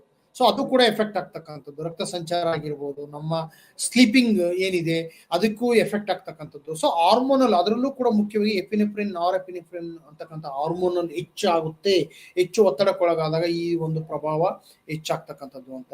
ಸೊ ಅತಿಯಾದ ಒತ್ತಡದ ಕಾರಣ ಎಪಿನೆಫ್ರಿನ್ ಮತ್ತು ನಾರ್ ಎಪಿನೆಫ್ರಿನ್ ನಮ್ಮ ಜೀರ್ಣಾಂಗ ವ್ಯವಸ್ಥೆಯನ್ನು ನಾವೇನಂತ ಕರಿತೀವಿ, ಸೈಕೋ ನ್ಯೂರೋ ಇಮ್ಯುನಾಲಜಿ ಅಂತ ಏನು ಕರಿತೀವಿ, ಆ ಒಂದು ವ್ಯವಸ್ಥೆ, ಇಮ್ಯೂನ್ ಸಿಸ್ಟಮ್ ಏನಾಗುತ್ತೆ ಅದು ಹೆಚ್ಚು ನಮ್ಮನ್ನ ದುರ್ಬಲಗೊಳಿಸುತ್ತೆ, ಆ ಜೀರ್ಣಾಂಗ ವ್ಯವಸ್ಥೆಯನ್ನು ದುರ್ಬಲಗೊಳಿಸುತ್ತೆ. ಸೊ ಹಾಗಾಗಿ ಮೈಂಡ್ ಮೇಲೆ ನಮ್ಮ ಜೀರ್ಣಾಂಗ ವ್ಯವಸ್ಥೆಯ ಒಂದು ಹೆಚ್ಚು ಒತ್ತಡ ಇರುತ್ತೆ. ಜೀರ್ಣಾಂಗ ವ್ಯವಸ್ಥೆಯ ಒಂದು ಇದ್ರ ಬಗ್ಗೆ ಹೆಚ್ಚು ನಾವು ತಿಳ್ಕೊಳ್ಬೇಕಾಗುತ್ತೆ. ಸೊ ಇದು ಒಂದು ನಮಗೆ ಮುಖ್ಯವಾದಂತ ಒಂದು ವಿಷಯ ಆಯ್ತು. ಸೊ ಹೀಗಾಗಿ ನಾವು ಎಪಿನೆಫ್ರಿನ್ ಅನ್ನು ನಾವು ಅರ್ಥ ಮಾಡ್ಕೊಳ್ಬೇಕಾಗತ್ತೆ. ಇವೆಲ್ಲ ಮೆಜರ್ಮೆಂಟ್ ಅಲ್ಲಿ ಬರ್ತಕ್ಕಂಥ ವಿಷಯಗಳು. ಫಿಸಿಯಾಲಜಿಕಲಿ ನಾವು ಏನ್ ಮಾತಾಡ್ತಾ ಇದ್ದೀವಿ. ಸೊ ಹೀಗಾಗಿ ನಾನು ಫಿಸಿಯಾಲಜಿಕಲಿ 2 ವಿಷಯಗಳನ್ನ ಹೇಳ್ಬಿಟ್ಟೆ. ಏನಪ್ಪಾ ಅಂತ ಹೇಳಿದ್ರೆ ಅಡ್ರಿನಲ್ ಮತ್ತು ಕಾರ್ಟಿಸಲ್ ಇರ್ತಕ್ಕಂಥದ್ದು, ಇದು ಒಂದು ಕೂಡ ನಮಗೆ ಆಟೋನಮಿಕ್ ನರ್ವಸ್ ಸಿಸ್ಟಮ್ ಅಲ್ಲಿ ಬಹಳ ಮುಖ್ಯ. ಆಮೇಲೆ ರಕ್ತದೊತ್ತಡ, ತೀವ್ರ ಹೃದಯ ಬಡಿತ, ಅಗೇನ್ ಆಟೋನಮಿಕ್ ನರ್ವಸ್ ಸಿಸ್ಟಮ್ ಬಹಳ ಮುಖ್ಯ, ಸೆನ್ಸಿಟಿವ್ ಇರ್ತಕ್ಕಂಥ ಒಂದು ನರ್ವಸ್ ಸಿಸ್ಟಮ್ ಅದು. ಸೊ ಹಾಗಾಗಿ ಈ ವಿಷಯವನ್ನ ನಾವು ತಿಳ್ಕೊಂಡ್ವಿ. ಎಪಿನೆಫ್ರಿನ್, ನಾರ್ ಎಪಿನೆಫ್ರಿನ್ ಅತಿಯಾದ ಒತ್ತಡದ ಕಾರಣ ಈ ಹಾರ್ಮೋನ್ಸ್ಗಳು ಎರಡೂ ಕೂಡ ಬಹಳ ಮುಖ್ಯ. ಅತಿಯಾದ ಒತ್ತಡದ ಕಾರಣಕ್ಕೋಸ್ಕರ ಬರ್ತಕ್ಕಂಥದ್ದು. ಮತ್ತೆ ಮನೋವಿಜ್ಞಾನದ ಪರೀಕ್ಷೆಗಳಲ್ಲಿ ನಾನು ಇನ್ನು ಈಗ ಮೊದಲು ಏನ್ ಮಾತಾಡಿದೆ ಅಂದ್ರೆ ಎಪಿನೆಫ್ರಿನ್ ಅಂದ್ರೆ ನಾವು ದೈಹಿಕ ಸಂಬಂಧಪಟ್ಟಂತ ಪರೀಕ್ಷೆ ಬಗ್ಗೆ ಮಾತಾಡಿದೆ. ಈ ಮನೋವಿಜ್ಞಾನದ ಪರೀಕ್ಷೆಗಳು ಅಂತೇಳಿ ಸೈಕಾಲಜಿಕಲ್ ಟೆಸ್ಟ್, ಇನ್ನೊಂದು ವಿಧಾನ ಏನಪ್ಪಾ ಅಂದ್ರೆ ಸ್ಟ್ರೆಸ್ ನ ಅಳಿತಕ್ಕಂಥ ವಿಧಾನ ಏನಪ್ಪಾ ಅಂದ್ರೆ ಸ್ವಯಂ ವ್ಯಕ್ತಿ ವರದಿ ಮಾಡುವ ವಿಧಾನ ಅಥವಾ ಸೆಲ್ಫ್ ರಿಪೋರ್ಟಿಂಗ್ ಟೆಕ್ನಿಕ್ಸ್ ಅಂತ ನಾವು ಕರಿತೀವಿ. ಈ ಸೆಲ್ಫ್ ರಿಪೋರ್ಟಿಂಗ್ ಟೆಕ್ನಿಕ್ಸ್ ಅಂದ್ರೆ ಯಾವುದೇ ಒಬ್ಬ ವ್ಯಕ್ತಿ ಸ್ವತಃ ತನ್ನ ಬಗ್ಗೆ, ತನಗೆ ಆಗ್ತಕ್ಕಂಥ ಒತ್ತಡದ ಬಗ್ಗೆ, ತನಗಾಗ್ತಕ್ಕಂಥ ಚೇಂಜಸ್ ಬಗ್ಗೆ ಹೇಳ್ತಕ್ಕಂಥ ಒಂದು ಮೆಥಡ್ ಅನ್ನ ನಾವು ಏನಂತ ಕರಿತೀವಿ ಅಂದ್ರೆ ಸೆಲ್ಫ್ ರಿಪೋರ್ಟಿಂಗ್ ಟೆಕ್ನಿಕ್ಸ್ ಅಂತ ಕರಿತೀವಿ. ಯಾವುದು, ಈಗ ನಾವು ಉದಾಹರಣೆಗೆ ಹೇಳ್ಬೇಕಂದ್ರೆ ಒಂದು ಕಾರ್ಖಾನೆಯಲ್ಲಿ ಒಂದು ಕೆಲಸ ಮಾಡ್ತಕ್ಕಂಥ ಅಥವಾ ಒಂದು ಗಣಿಯಲ್ಲಿ ಕೆಲಸ ಮಾಡ್ತಕ್ಕಂಥ ಕಾರ್ಮಿಕನಿಗೆ ಯಾವೆಲ್ಲ ಟೆನ್ಷನ್ಸ್ ಇರ್ತಕ್ಕಂಥದ್ದು, ಯಾವೆಲ್ಲ ಒತ್ತಡಗಳು ಇರ್ತಕ್ಕಂಥದ್ದು ಅಂತ ಹೇಳಿ, ಅಲ್ಲಿ ಏನೆಲ್ಲ ಚಾಲೆಂಜಸ್ಗಳು ಬರುತ್ತೆ, ಏನೆಲ್ಲ ಸವಾಲುಗಳು ಬರುತ್ತೆ ಅಂತಕ್ಕಂಥ ಒಂದು ವಿಚಾರಗಳನ್ನು ಕೂಡ ನಾವು ಅಳತೆ ಮಾಡಬೇಕಾಗುತ್ತೆ. ಅಲ್ಲಿ ನಾವು ವ್ಯಕ್ತಿ ಹೇಳಿದಾಗ ಅವನಿಗೆ ಏನು ಎಕ್ಸ್ಪೀರಿಯನ್ಸ್ ಆಗುತ್ತೆ, ಅವನಿಗೆಲ್ಲ ಯಾವ ರೀತಿ ಎಕ್ಸ್ಪೀರಿಯನ್ಸ್ ಆಗುತ್ತೆ ಅಂತಕ್ಕಂಥ ವಿಚಾರವನ್ನು ಅವನೇ ಸ್ವತಃ ವರದಿ ಮಾಡ್ತಾನೆ. ಸೆಲ್ಫ್ ರಿಪೋರ್ಟಿಂಗ್ ಟೆಕ್ನಿಕ್ಸ್ ನಮಗೆ ಯಾಕೆ ಮುಖ್ಯ ಅಂತ ಹೇಳಿದ್ರೆ, ವ್ಯಕ್ತಿ ಸ್ವತಃ ತನ್ನ ಆಗ್ತಕ್ಕಂಥ ಸಮಸ್ಯೆಗಳನ್ನ ಹೇಳ್ತಾ ಇರ್ತಾನೆ. ಅವನಿಗೆ ಏನು ಒಂದು ಅನುಭವ ಆಗ್ತಾ ಇದೆ, ಅವನಿಗೆ ಯಾವ ರೀತಿ ಮಾನಸಿಕ ಸ್ಥಿತಿ ಇದೆ, ಅವನಿಗೆ ಯಾವ ರೀತಿ ಪೇಯ್ನ್ ಆಗ್ತಾ ಇರ್ಬೋದು, ಯಾವ ರೀತಿ ಅವನಿಗೆ ಓವರ್ ಥಿಂಕಿಂಗ್ ಆಗ್ತಾ ಇರ್ಬೋದು, ಯಾವ ರೀತಿ ಅವನಿಗೆ ಆತಂಕ ಇರ್ಬೋದು, ಇಂಥ ಎಲ್ಲ ವಿಚಾರಗಳನ್ನ ಅವನು ನಮಗೆ ಹೇಳ್ತಾ ಇರ್ತಾನೆ. ಆ ವಿಷಯಗಳನ್ನ ಅವರು ನಮಗೆ ಒಂದು ರಿಪೋರ್ಟಿಂಗ್ ಅಥವಾ ನಮಗೆ ಒಂದು ರಿಪೋರ್ಟ್ ಮಾಡುವಾಗ ನಾವು ಕೆಲವೊಂದು ಅಂಶಗಳನ್ನ ಒರಿಜಿನಲ್ ಆಗಿ ಬಂದಿರ್ತಕ್ಕಂಥದ್ದು. ಯಾಕೆಂದ್ರೆ ವ್ಯಕ್ತಿ ಸ್ವತಃ ಅನುಭವಿಸಿರ್ತಾನೆ. ಈ ವ್ಯಕ್ತಿ ಸ್ವತಃದ ಅನುಭವದ ಆಧಾರದ ಮೇಲೆ ಹೇಳ್ತಕ್ಕಂಥ ವಿಚಾರಗಳಾಗಿರೋದ್ರಿಂದ ಆ ವಿಚಾರಕ್ಕೆ ಹೆಚ್ಚು ಮಾನ್ಯತೆ ಇದೆ. ಸೆಲ್ಫ್ ರಿಪೋರ್ಟಿಂಗ್ ಟೆಕ್ನಿಕ್ಸ್ ಮಾಡ್ತಕ್ಕಂಥ ವಿಚಾರಕ್ಕೆ ಹೆಚ್ಚು ಮಾನ್ಯತೆ ಇರ್ತಕ್ಕಂಥದ್ದು ಅಂತ ಹೇಳಿ. ಬೇರೆಲ್ಲ ವಿಧಾನಕ್ಕಿಂತನೂ ಕೂಡ ಇದು ಸ್ವಯಂ ವ್ಯಕ್ತಿ ವರದಿ ಮಾಡ್ತಕ್ಕಂಥದ್ದು ಅಂತ ಹೇಳಿ ವಿಧಾನ. ಸೊ ಇದು ಕೂಡ ನಮಗೆ ಬೇರೆ ಬೇರೆ ನಾವು ಇದನ್ನ ಹೇಗೆ ತೆಗೆದುಕೊಳ್ತೀವಿ ಅಂತಕ್ಕಂಥದ್ದು ನೋಡ್ಬೋದು. ಬಹುತೇಕ ಟೆಸ್ಟ್ಗಳು ಇದರಲ್ಲಿ ಡೆವಲಪ್ ಆಗಿರ್ತಕ್ಕಂಥದ್ದು, ಕ್ವಶನೇರ್ ಡೆವಲಪ್ ಆಗಿರ್ತಕ್ಕಂಥದ್ದು. ಸೊ ಅದನ್ನ ನಾವು ವರದಿಯನ್ನ ತೆಗೆದುಕೊಳ್ಳಕ್ಕೆ, ವಿಷಯವನ್ನ ಕಲೆಕ್ಟ್ ಮಾಡ್ಕೊಳ್ಳಕ್ಕೆ ಬೇರೆ ಬೇರೆ ರೀತಿಯ ಒಂದು ಟೆಕ್ನಿಕ್ಸ್ ಚೇಂಜಸ್ ಆಗಿರ್ತಕ್ಕಂಥದ್ದು ಅಂತ ಹೇಳಿ. ಸೊ ಹಾಗೆ ನೋಡಿದಾಗ ನಮಗೆ ಈ ಮನೋವಿಜ್ಞಾನದ ಪರೀಕ್ಷೆಗಳಲ್ಲಿ ಮುಖ್ಯವಾಗಿ ಕಂಡು ಬರ್ತಕ್ಕಂಥ ಅಂಶ ಏನಪ್ಪಾ ಅಂದ್ರೆ ಸೆಲ್ಫ್ ರಿಪೋರ್ಟಿಂಗ್ ಟೆಕ್ನಿಕ್ಸ್. ಈಗ ನಾವು ಸೆಲ್ಫ್ ರಿಪೋರ್ಟಿಂಗ್ ಟೆಕ್ನಿಕ್ಸ್ ಅಲ್ಲಿ ಸೈಕಾಲಜಿಕಲ್ ಟೆಸ್ಟ್, ಪರ್ಸನಾಲಿಟಿ ಅಸೆಸ್ಮೆಂಟ್ ಬಗ್ಗೆನೂ ನಾವು ತೆಗೆದುಕೊಳ್ತೀವಿ. ಬೇರೆ ಬೇರೆ ಆಪ್ಟಿಟ್ಯೂಡ್, ಆಟಿಟ್ಯೂಡ್ಗಳನ್ನು ನಾವು ಅಳಿಲು ಕೂಡ ಇದು ಮಾಡ್ತೀವಿ. ಆದ್ರೆ ಸ್ಟ್ರೆಸ್ ಪರ್ಸೀವ್ಡ್ ಸ್ಕೇಲ್ ಅಂತ ಹೇಳಿ ನಾವು ಜನರಲಿ ಯೂಸ್ ಮಾಡ್ತೀವಿ. ಅಂದ್ರೆ ಅವ್ರಿಗೆ ಯಾವ ರೀತಿ ಒತ್ತಡ ಆಗಿರುತ್ತೆ, ಯಾವ ರೀತಿ ಅದು ಪ್ರಾಬ್ಲಮ್ಸ್ ಆಗುತ್ತೆ ಅಂತಕ್ಕಂಥ ಒಂದು ವಿಚಾರವನ್ನು ಕೂಡ ನಾವು ಗಮನದಲ್ಲಿ ಇಟ್ಕೊಂಡು ಒಂದು ವಿಷಯವನ್ನ ನಾವು ವ್ಯಕ್ತಪಡಿಸ್ಬೇಕಾಗತ್ತೆ, ಅಭಿವ್ಯಕ್ತಿಯನ್ನ ನಾವು ಕೊಡ್ಬೇಕಾಗತ್ತೆ. ಸೊ ಹಂಗಾಗಿ ಪರ್ಸೀವ್ಡ್ ಸ್ಕೇಲ್ ಅಂತ ಇತ್ತೀಚಿನ ದಿನಗಳಲ್ಲಿ ಹೆಚ್ಚು ಟೂಲ್ಸ್ ಅನ್ನ ಡೆವಲಪ್ಮೆಂಟ್ ಮಾಡಿದೀವಿ, ವೈಜ್ಞಾನಿಕವಾಗಿ ಡೆವಲಪ್ಮೆಂಟ್ ಮಾಡಿರ್ತೀವಿ. ಅದರಲ್ಲಿ ಬೇರೆ ಬೇರೆ ರೀತಿಯ ಇಂಡಿಯನ್ ಪಾಪ್ಯುಲೇಷನ್ ಅನ್ನು ಸ್ಟಡಿ ಮಾಡ್ಲಿಕ್ಕೂ ಕೂಡ ನಮಗೆ ಪರ್ಸೀವ್ಡ್ ಸ್ಟ್ರೆಸ್ ಸ್ಕೇಲ್ ಕಂಡು ಬರುತ್ತೆ. ಸೊ ಹಾಗಾಗಿ ಸೆಲ್ಫ್ ರಿಪೋರ್ಟಿಂಗ್ ಟೆಕ್ನಿಕ್ ಒಂದು ಬಹುಮುಖ್ಯವಾದಂತ ಒಂದು ವಿಷಯ ಅಂತಾನೆ ನಾವು ಹೇಳ್ಬೋದು. ಸೊ ಹೀಗಾಗಿ ನಾವು ಈಗ ಪರೀಕ್ಷೆಗಳಲ್ಲಿ ಸೆಲ್ಫ್ ರಿಪೋರ್ಟಿಂಗ್ ಟೆಕ್ನಿಕ್ಸ್ ಅನ್ನ ನಾವು ಡೆವಲಪ್ ಮಾಡಬೇಕಾಗುತ್ತೆ.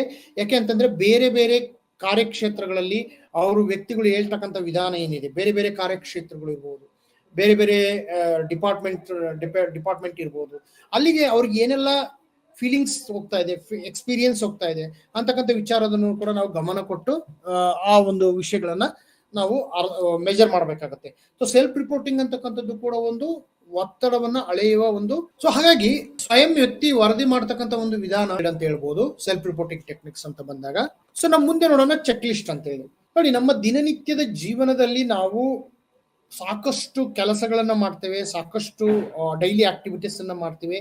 ಆ ಮಾಡುವಾಗ ನಾವು ಎಷ್ಟು ಎಮೋಷನಲಿ ಇನ್ವಾಲ್ವ್ ಆಗ್ತೇವೆ. ಎಮೋಷನಲಿ ಇನ್ವಾಲ್ವ್ ಆಗೋದು ಅಂದ್ರೆ ಏನು, ನಮಗೆ ಕೆಲವೊಂದು ಸತಿ ನೆಗೆಟಿವ್ ಅಂಶಗಳು ಬರ್ಬೋದು, ಮತ್ತೆ ಪಾಸಿಟಿವ್ ಅಂಶಗಳು ಬರ್ಬೋದು. ಬೆಳಿಗ್ಗೆಯಿಂದ ನಾವು ಸಾಯಂಕಾಲದವರೆಗೊಂದು ಸ್ಮಾಲ್ ಚೆಕ್ ಲಿಸ್ಟ್ ಮಾಡಿ ನೋಡಿದಾಗ ನಮಗೆ ಕೆಲವು ವಿಷಯಗಳು ಗೊತ್ತಾಗ್ತವೆ.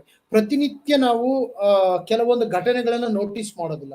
ಅವಾಗ ಏನಾಗುತ್ತೆ ಅಂದ್ರೆ, ನೋಟಿಸ್ ಮಾಡಿದಾಗ ನಮಗೆ ಕೆಲವೊಂದು ಒತ್ತಡಕ್ಕಾಗಿರ್ತಕ್ಕಂಥ ಕೆಲವು ಇವತ್ತು ನಾವು ಒತ್ತಡಕ್ಕೊಳಗಾಗಿದ್ರೆ ನಾಳೆ ಅದು ನಮ್ಮ ಮೇಲೆ ಪರಿಣಾಮವನ್ನು ಬೀರ್ಬೋದು. ಸೊ ಹಾಗೆ ನೋಡಿದಾಗ ಕೆಲವು ವಿಷಯಗಳನ್ನ ನಾವು ಸೈಕಾಲಜಿಲಿ, ಮನೋವಿಜ್ಞಾನದಲ್ಲಿ ಚೆಕ್ ಲಿಸ್ಟ್ ಅಂತಕ್ಕಂಥದ್ದು, ಒಬ್ಬ ವ್ಯಕ್ತಿ ಏನೆಲ್ಲ ವಿಷಯಗಳ ಅವನಿಗೆ ಯಾವೆಲ್ಲ ಪಟ್ಟಿ, ಯಾವೆಲ್ಲ ಥಾಟ್ಸ್ ಅವನಿಗಿದೆ ಅಂತೇಳಿ ನಾವು ಸೈಕಾಲಜಿ ಒಂದು ಜರ್ನಲ್ಸ್ ಅಂತ ಮಾಡ್ತೀವಿ, ಜರ್ನಲ್ ಬರೀತಕ್ಕಂಥದ್ದು ಅಂತ ಹೇಳ್ತೀವಿ. ಅಥವಾ ಒಂದು ಸಿಂಪಲ್ ಆಗಿ ಹೇಳ್ಬೇಕು ಅಂದ್ರೆ ಒಂದು ಡೈರಿ ಅನ್ನ ಬರೀತಕ್ಕಂಥದ್ದು. ಯಾವೆಲ್ಲ ವಿಷಯಗಳು ನಮ್ಗೆ ನಮ್ಮ ಥಾಟ್ ಅನ್ನ ಚೇಂಜ್ ಮಾಡ್ತಾ ಇದ್ದಾವೆ. ಈಗ ಕಳೆದ ಒಂದು ವರ್ಷದಿಂದ ನಮ್ಗೆ ಯಾವೆಲ್ಲ ಘಟನೆಗಳಿದೆ, ಅಥವಾ ಕಳೆದ ಒಂದು ತಿಂಗಳಿಂದ ನಮಗೆ ಯಾವ ಘಟನೆ ನಮ್ಮ ಒಂದು ನಮಗೆ ಚಾಲೆಂಜಿಂಗ್ ಆಗಿತ್ತು, ಘಟನೆಗಳನ್ನ, ನಮಗೆ ಆಗಿರ್ತಕ್ಕಂಥ ಅನುಭವಗಳನ್ನ ನಾವು ಮಾನಿಟರ್ ಮಾಡ್ಬೋದು. ಕಾಲಕ್ಕೆ ತಕ್ಕಂತೆ ನಾವು ಮಾನಿಟರ್ ಮಾಡ್ಬೋದು. ಸೊ ಹಾಗಾಗಿ ಆ ಚೆಕ್ ಲಿಸ್ಟ್ ನಾವು ಮಾಡ್ಕೊಳ್ಬೇಕು. ಇವತ್ತು ನಾವು ತುಂಬಾ ಅನುಕೂಲ ಆಗುತ್ತೆ. ನಾವು ಯಾವ ರೀತಿ ಅದಕ್ಕೆ ಮಾಡ್ತಾ ಇದ್ದೀವಿ, ಯಾವ ರೀತಿ ನಮ್ಮ ಲೈಫ್ ಅದರಲ್ಲಿ ಏನಾದರೂ ನಾವು ನಮ್ಗೊಂದು ರಿಫ್ಲೆಕ್ಷನ್ ಆಗುತ್ತೆ. ಅದು ಯಾವುದೇ ನೋಡಿ, ದಿನನಿತ್ಯ ನಾವು ಒಂದು ಗ್ರೋಸರಿ ಶಾಪಿಗೆ ಹೋಗ್ಬೇಕಪ್ಪ ಅಂದ್ರೆ ನಾವು 100 ಲಿಸ್ಟ್ ಅನ್ನು ಮಾಡ್ತೀವಿ. ಆ 100 ಲಿಸ್ಟ್ ನಾವು ಇದ್ ಮಾಡ್ಬೇಕು ಅಂತ ಹೇಳಿದ್ರೆ, ಸರಿಯಾಗಿ ನೆನ್ಪಿಟ್ಕೊಳ್ಬೇಕಪ್ಪ ಅಂದ್ರೆ ನಾವು ಒಂದು ಲೀಸ್ಟ್ ಮಾಡ್ಕೊಂಡು ಹೋಗ್ಬೇಕಾಗುತ್ತೆ. ಆ ಲೀಸ್ಟ್ ಅಲ್ಲಿ ನಮಗೆ ಗೊತ್ತಾಗುತ್ತೆ ಏನೆಲ್ಲ ವಿಷಯಗಳು ಇದಾಗುತ್ತೆ ಅಂತ. ಒಬ್ಬ ಮನೋವಿಜ್ಞಾನದ ವಿದ್ಯಾರ್ಥಿಗಳಿಗೆ ಈ ಒಂದು ಜರ್ನಲ್ ಬರೀತಕ್ಕಂಥದ್ದು ಮತ್ತೆ ಡೈರಿ ಬರೀತಕ್ಕಂಥದ್ದು ಬಹಳ ಮುಖ್ಯವಾದಂತ ಒಂದು ವಿಷಯ. ಸೊ ಇದನ್ನ ಸೆಲ್ಫ್ ರಿಫ್ಲೆಕ್ಷನ್ಸ್ ಆಗಿರ್ಬೋದು, ಇವನ್ ಆಟೋಬಯೋಗ್ರಫಿಕಲ್ ಮೆಮೊರೀಸ್ಗಳನ್ನು ಕೂಡ ಬರೀಬಹುದು. ನೀವು ಒಂದು ಆರ್ಗನೈಸ್ ಆಗಿ ಡೈರಿ ಬರೆದಾಗ ಒಂದು ನಮಗೆ ಎಷ್ಟೋ ವಿಷಯಗಳು ನಮಗೆ ಗೊತ್ತಾಗುತ್ತೆ. ಈಗ ಉದಾಹರಣೆಗೆ ನಾವು ಇನ್ನೂ ಹೇಳ್ಬೇಕಪ್ಪ ಅಂದ್ರೆ, ನಮಗೆ ಯಾವುದೋ ಒಂದು ಘಟನೆಯನ್ನ ನಾವು ಯಾರೋ ಟೀಚರ್ಸ್ ಸ್ಟೂಡೆಂಟ್ಸ್ಗೆ ಏನೋ ಒಂದು ಹೋಮ್ವರ್ಕ್ ಕೊಟ್ಟಿರ್ತಾರೆ, ಅಥವಾ ಯಾವುದೋ ಒಂದು ಡೇಟ್ ಅನ್ನ ನಾವು ಫಿಕ್ಸ್ ಮಾಡ್ಬೇಕು, ಒಂದು ಟೈಮ್ ಶೆಡ್ಯೂಲ್ ಫಿಕ್ಸ್ ಮಾಡ್ಬೇಕು ಅಂತ ಹೇಳ್ತೀವಿ. ಓರಲಿ ನಾವು ಮಾತಾಡ್ತೀವಿ, ಆದ್ರೆ ಓರಲಿ ಮಾತಾಡಿದಾಗ ಅದನ್ನ ನಾವು ಕೆಲ ದಿನಗಳಾದ ನಂತರ ಮರ್ತು ಬಿಡ್ತೀವಿ. ಅದಕ್ಕೆ ಈಗ ನಾವು ಯಾವುದೇ ಒಂದು ವಿಷಯವನ್ನ ನಾವು ಅಫಿಷಿಯಲ್ ಆಗಿ ಕಮ್ಯುನಿಕೇಟ್ ಮಾಡುವಾಗ ಮೇಲ್ ಮಾಡ್ತಕ್ಕಂಥದ್ದು. ಮೇಲ್ ಮಾಡಿದಾಗ ನಮಗೆ ಏನಾಗುತ್ತೆ ಅಂದ್ರೆ, ನಾವು ಅದನ್ನು ಮರೀಲಿಕ್ಕೆ ಸಾಧ್ಯ ಇಲ್ಲ. ನಾವು ಯಾವಾಗ ಮೇಲ್ ಮಾಡ್ತೀವಿ ಅದನ್ನು ನಾವು ಒಂದು ಇದನ್ನ ಮರೀಲಿಕ್ಕೆ ಸಾಧ್ಯ ಇಲ್ಲ. ಸೊ ಹಾಗಾಗಿ ಆ ರೀತಿಯ ಒಂದು ಅಭ್ಯಾಸಗಳನ್ನ ನಾವು ಬೆಳೆಸ್ಕೊಳ್ಬೇಕಾಗತ್ತೆ. ಒಂದು ಡೈರಿಯಲ್ಲಿ ನಾವು ಕೆಲವು ವಿಷಯಗಳನ್ನ ಬರ್ಕೊಂಡಿಟ್ಟಾಗ ನಾವು ಹೆಚ್ಚು ಒತ್ತಡದಿಂದ ಒಳಗೆ ನಮಗೆ ಆಗ್ತಕ್ಕಂಥ ಫೀಲಿಂಗ್ಸ್, ಒಂದು ವೇಳೆ ನೀವು ಒತ್ತಡಕ್ಕೆ ಒಳಗಾಗಿದ್ರಿ ಅಂತ ಇಟ್ಕೊಳ್ಳಿ, ಆ ಒತ್ತಡದಲ್ಲಿ ನಿಮ್ಗೆ ಯಾವ ರೀತಿ ಯೋಚನೆಗಳು ಬರ್ತಾ ಇದೆ, ಯಾವೆಲ್ಲ ಕಾರಣಗಳು ನಿಮಗೆ ಅದನ್ನ ಒಂದು ಮಾಡ್ತಾ ಇದೆ, ಯಾವೆಲ್ಲ ಕಾರಣಗಳು ನಿಮಗೆ ಇನ್ಫ್ಲೂಯೆನ್ಸ್ ಆಗ್ತಾ ಇದೆ ಅಂತ ನೋಡಿದಾಗ, ಕೆಲವೊಂದು ನೀವು ಆ ಪಾಯಿಂಟ್ಸ್ ಅನ್ನು ಮಾಡಿಟ್ಟಾಗ, ಒಂದು ವೇಳೆ ನೀವು ಮನೋತಜ್ಞರ ಹತ್ರ ಬಳಿ ಹೋದಾಗ, ಕೆಲವು ಸೈಕಾಲಜಿಸ್ಟ್ ಹತ್ರ ನೀವು ಇಂಟರ್ವೆನ್ಷನ್ಸ್ ಅಂತ ಹೋದಾಗ, ಆ ಪಾಯಿಂಟ್ಸ್ ನೀವು ಹೇಳಿದಾಗ ನನಗೆ ಈ ರೀತಿ ಫೀಲಿಂಗ್ಸ್ ಆಗ್ತಾ ಇದೆ ಅಂತ ಹೇಳಿದಾಗ ಏನಾಗುತ್ತೆ ಅಂದ್ರೆ, ಅವರಿಗೆ ಇಂಟರ್ವೆನ್ಷನ್ಸ್ ಕೊಡ್ಲಿಕ್ಕೂ ಕೂಡ ಅನುಕೂಲ ಆಗುತ್ತೆ. ಸರಿಯಾಗಿ ಸಮಯಕ್ಕೆ ನಾವು ಇಂಟರ್ವೆನ್ಷನ್ಸ್ ಕೊಡ್ಲಿಕ್ಕೂ ಕೂಡ ಅನುಕೂಲ ಆಗುತ್ತೆ ಅಂತಕ್ಕಂಥದ್ದು. ಸೊ ಹಾಗಾಗಿ ಅದನ್ನ ನಾವು ಚೆಕ್ ಲಿಸ್ಟ್ ಅಂತ ನಾವು ಹೇಳಿ ಕರಿತೀವಿ. ಚೆಕ್ ಲಿಸ್ಟ್ ಕೇವಲ ಒತ್ತಡಕ್ಕೆ ಅಂತಲ್ಲ, ನಮ್ಮ ದಿನನಿತ್ಯದ ಜೀವನದಲ್ಲೂ ಕೂಡ ನಾವು ಒಂದು ಸರಿಯಾದ ಚೆಕ್ ಲಿಸ್ಟ್ ಇಟ್ಕೊಳ್ಬೇಕಾಗುತ್ತೆ. ಯಾಕೆಂದ್ರೆ ಅದರಲ್ಲಿ ನಮಗೆ ಯಾವುದೇ ರೀತಿ ಗಾಬರಿ, ಗೊಂದಲ ಆಗದೇ ಇರತಕ್ಕಂಥ ಒಂದು ಚಾನ್ಸಸ್ ಹೆಚ್ಚಿರುತ್ತೆ.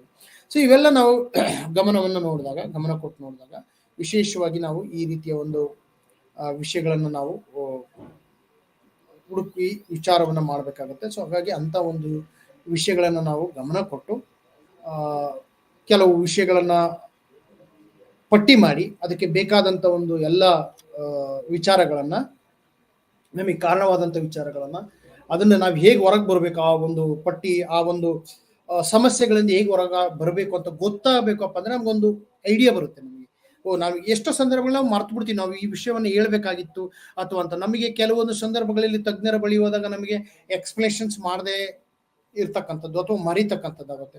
ಸೊ ನಮ್ಮನ್ನು ನಾವು ಪ್ರೆಸೆಂಟ್ ಮಾಡುವಾಗ ನಾವು ಸರಿಯಾದ ರೀತಿಯಲ್ಲಿ ಪ್ರೆಸೆಂಟ್ ಅನ್ನು ಮಾಡಬೇಕಾಗುತ್ತೆ ಅಂತಕ್ಕಂಥದ್ದು. ಸೊ ಹಾಗಾಗಿ ಇದು ಒಂದು ಬಹಳ ಮುಖ್ಯವಾದಂಥ ಒಂದು ವಿಷಯ.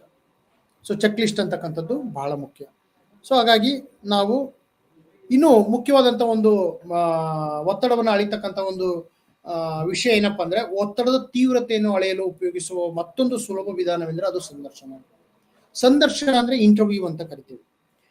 ನಮಗೆ ಸಂದರ್ಶನ ಅಂತಕ್ಕಂಥದ್ದು ಸೈಕಾಲಜಿಯಲ್ಲಿ ಬಹಳ ಮುಖ್ಯವಾದಂತ ಒಂದು ಅಸೆಸ್ಮೆಂಟ್ ಮೆಥಡ್ ಅಲ್ಲಿ ಬರ್ತಕ್ಕಂಥದ್ದು. ಸಂದರ್ಶನದಲ್ಲಿ ನಾವು ಅಸೆಸ್ಮೆಂಟ್ ಮಾಡ್ತಕ್ಕಂಥದ್ದು. ಈ ಅಸೆಸ್ಮೆಂಟ್ ಮಾಡ್ತಕ್ಕಂಥ ತೀವ್ರತೆ, ಒತ್ತಡದ ತೀವ್ರತೆಯನ್ನು ಅಳೆಯಲು ನಾವು ಉಪಯೋಗಿಸ್ತೀವಿ. ಅದರಲ್ಲಿ ಎರಡು ರೀತಿ ಸಂದರ್ಶನ ಇರುತ್ತೆ. ಒಂದು ಇನ್ಫಾರ್ಮಲ್ ಆಗಿ ನಾವು ಕೆಲವು ವ್ಯಕ್ತಿಗಳ ಒಂದು ವಿಷಯಗಳನ್ನ ಕಲೆಕ್ಟ್ ಮಾಡ್ಕೋಬಹುದು. ಇನ್ನೊಂದು ರೀತಿಯ ಸಂದರ್ಶನದಲ್ಲಿ ನಾವು ಸಾಮಾನ್ಯವಾಗಿ ಫಾರ್ಮಲ್ ಆಗಿ ನಾವು ಕೆಲವೊಂದು ಶೆಡ್ಯೂಲ್ಸ್ ಅನ್ನ ಕೊಡ್ತೀವಿ. ಈಗ ತೀವ್ರವಾಗಿ ಕೆಲವರಿಗೆ ಒತ್ತಡ ಆಗಿರ್ತಕ್ಕಂಥ ಒಂದು ಸಾಧ್ಯತೆ ಇರುತ್ತೆ. ಕೆಲವರಿಗೆ ಕ್ಲಿನಿಕ್ ಆಸ್ಪೆಕ್ಟ್ ಅಲ್ಲಿ ನಾವು ಸಂದರ್ಶನವನ್ನು ಮಾಡ್ತೀವಿ. ಈಗ ಸೈಕಲಾಜಿಕಲ್ ಡಿಸಾರ್ಡರ್ಸ್ ಆಗಿರ್ತಕ್ಕಂಥದ್ದು, ಬೇರೆ ಏನೋ ಪ್ರಾಬ್ಲಮ್ಸ್ ಒಳಗಾಗಿರೋದು, ಒಂದು ಶೆಡ್ಯೂಲ್ಸ್ ನಾವು ಅದನ್ನ ಪ್ರೀ ಪ್ಲಾನ್ಡ್ ಶೆಡ್ಯೂಲ್ಸ್ ಅನ್ನ ಕ್ವಶನ್ಸ್ ಮಾಡ್ತೀವಿ. ಆದರೆ ಈ ಇನ್ಫಾರ್ಮಲ್ ಆಗಿ ತೆಗೆದುಕೊಳ್ತಕ್ಕಂಥದ್ದು ಹೆಚ್ಚೇನೋ ಸ್ಟ್ರೆಸ್ ಅಲ್ಲಿ ಒಳಗಾಗಿರ್ತಕ್ಕಂಥ ಮಾಡರೇಟ್ ಲೆವೆಲ್ ಸ್ಟ್ರೆಸ್ ಅನ್ನು ನಾವು ಮೆಜರ್ಮೆಂಟ್ ಮಾಡಲಿಕ್ಕೆ ಒಂದು ಸಂದರ್ಶನ ಮಾಡರೇಟ್ ಲೆವೆಲ್ ಅಥವಾ ಇನ್ಫಾರ್ಮಲ್ ಅನ್ನ ತೆಗೆದುಕೊಳ್ತೀವಿ. ಬಟ್ ಸಂದರ್ಶನ ನಮಗೆ ಒಳ್ಳೆಯ ಮಾಹಿತಿಯನ್ನ ಕೊಡುತ್ತೆ. ನಮಗೆ ಇನ್ಡೆಪ್ತ್ ಸಂದರ್ಶನವನ್ನು ಮಾಡಿದಾಗ ನಮಗೆ ವ್ಯಕ್ತಿಯ ಕೇಸ್ ಸ್ಟಡಿ ಅಂತ ಏನ್ ಕರಿತೀವಿ ನಾವು, ಈ ಕ್ಲಿನಿಕಲ್ ಅಲ್ಲಿ ಹೆಚ್ಚು ಕೇಸ್ ಸ್ಟಡಿನ ತೆಗೆದುಕೊಳ್ತೀವಿ. ಸೊ ವ್ಯಕ್ತಿಯ ಕೇಸ್ ಸ್ಟಡಿನ ನಾವು ತೆಗೆದುಕೊಂಡಾಗ ಎಲ್ಲ ಒಂದು ಮಾಹಿತಿಯನ್ನು ನಾವು ಪಡಿತೀವಿ. ಅದಕ್ಕೆ ಬೇಕಾದಂತ ಕೆಲವು ವಿಷಯಗಳನ್ನು ನಾವು ಪಡಿತೀವಿ. ಸೊ ಹಾಗಾಗಿ ಅದು ಬಹಳ ಮುಖ್ಯವಾದಂತ ಒಂದು ಪಾತ್ರವನ್ನ ವಹಿಸುತ್ತೆ. ನಾವು ಅದನ್ನ ಒಂದು ಪ್ರೊಫೆಷನಲ್ ತೆಗೆದುಕೊಂಡಾಗ, ಪ್ರೊಫೆಷನಲ್ಸ್ ಏನಿರ್ತವೆ, ಈಗ ಕ್ಲಿನಿಕಲ್ ಸೈಕಾಲಜಿ ಪ್ರೊಫೆಷನಲ್ಸ್ ಆಗಿರ್ಬೋದು, ಅದು ಸೈಕಾಲಜಿಸ್ಟ್ ಆಗಿರ್ಬೋದು, ಅಥವಾ ಕೇಸ್ ವರ್ಕರ್ ಆಗಿ, ಅಥವಾ ನಮಗೆ ಒಂದು ಸೋಷಿಯಲ್ ವರ್ಕರ್ ಆಗಿರ್ಬೋದು, ಸೈಕಿಯಾಟ್ರಿಸ್ಟ್ ಆಗಿರ್ಬೋದು, ಅಥವಾ ಬೇರೆ ಮೆಂಟಲ್ ಹೆಲ್ತ್ ಪ್ರೊಫೆಷನಲ್ಸ್ ಇರ್ಬೋದು, ಥೆರಪಿಸ್ಟ್ ಆಗಿರ್ಬೋದು, ಅವರು ನಿಮಗೆ ಈ ರೀತಿಯ ಸಂದರ್ಶನವನ್ನು ತೆಗೆದುಕೊಂಡು ಕೆಲವು ಮಾಹಿತಿಗಳನ್ನ, ಉಪಯುಕ್ತವಾದಂಥ ಮಾಹಿತಿಗಳನ್ನ ಆಬ್ಜೆಕ್ಟಿವ್ ಆಗಿ ತೆಗೆದುಕೊಂಡು ಅವರು ನಿಮಗೆ ಕೆಲವೊಂದು ಸಲಹೆಗಳನ್ನ ಕೊಡ್ತಾರೆ. ಆ ಮಾಹಿತಿಗಳ ಆಧಾರದ ಮೇಲೆ ಅವರು ನಿಮಗೆ ಸಲಹೆಗಳನ್ನ ಕೊಡ್ತಾರೆ. ಸೊ ಹಾಗಾಗಿ ಅದು ಬಹಳ ಮುಖ್ಯ ಅಂತ ನಾವು ಹೇಳ್ಬೋದು. ಸೊ ಹಾಗೆ ಆ ಒಂದು ಸಂದರ್ಶನ ನಮಗೆ ಫಾರ್ಮಲ್ ಆಗಿ ಇರ್ಬೋದು ಅಥವಾ ಇನ್ಫಾರ್ಮಲ್ ಆಗಿರ್ಬೋದು, ಬಹಳ ಮುಖ್ಯವಾದಂತ ಒಂದು ವಿಷಯ ಅಂತಾನೆ ಹೇಳ್ಬೋದು. ಸೊ ಈಗ ನಾವು ಸಮ್ಮರಿಗೆ ಹೋಗ್ಬಿಡೋಣ. ಸೊ ಸಮ್ಮರಿಯಲ್ಲಿ ನಾನು ಏನೆಲ್ಲ ಮಾತಾಡಿದೆ ಅಂತಕ್ಕಂಥದ್ದು ಬಹಳ ಮುಖ್ಯವಾಗಿ ನಾನು ಹೇಳ್ಬೇಕಪ್ಪ ಅಂದ್ರೆ, ನಾನು ಒಂದು ಎರಡು ರೀತಿಯ ಒಂದು ಒತ್ತಡದ ಬಗ್ಗೆ, ನಾನು ಒತ್ತಡವನ್ನು ಅಳಿಯತಕ್ಕಂಥ ಒಂದು ವಿಧಾನ ಇವತ್ತಿನ ತರಗತಿಯ ಒಂದು ಮುಖ್ಯ ಸಮ್ಮರಿ ಆಗಿತ್ತು.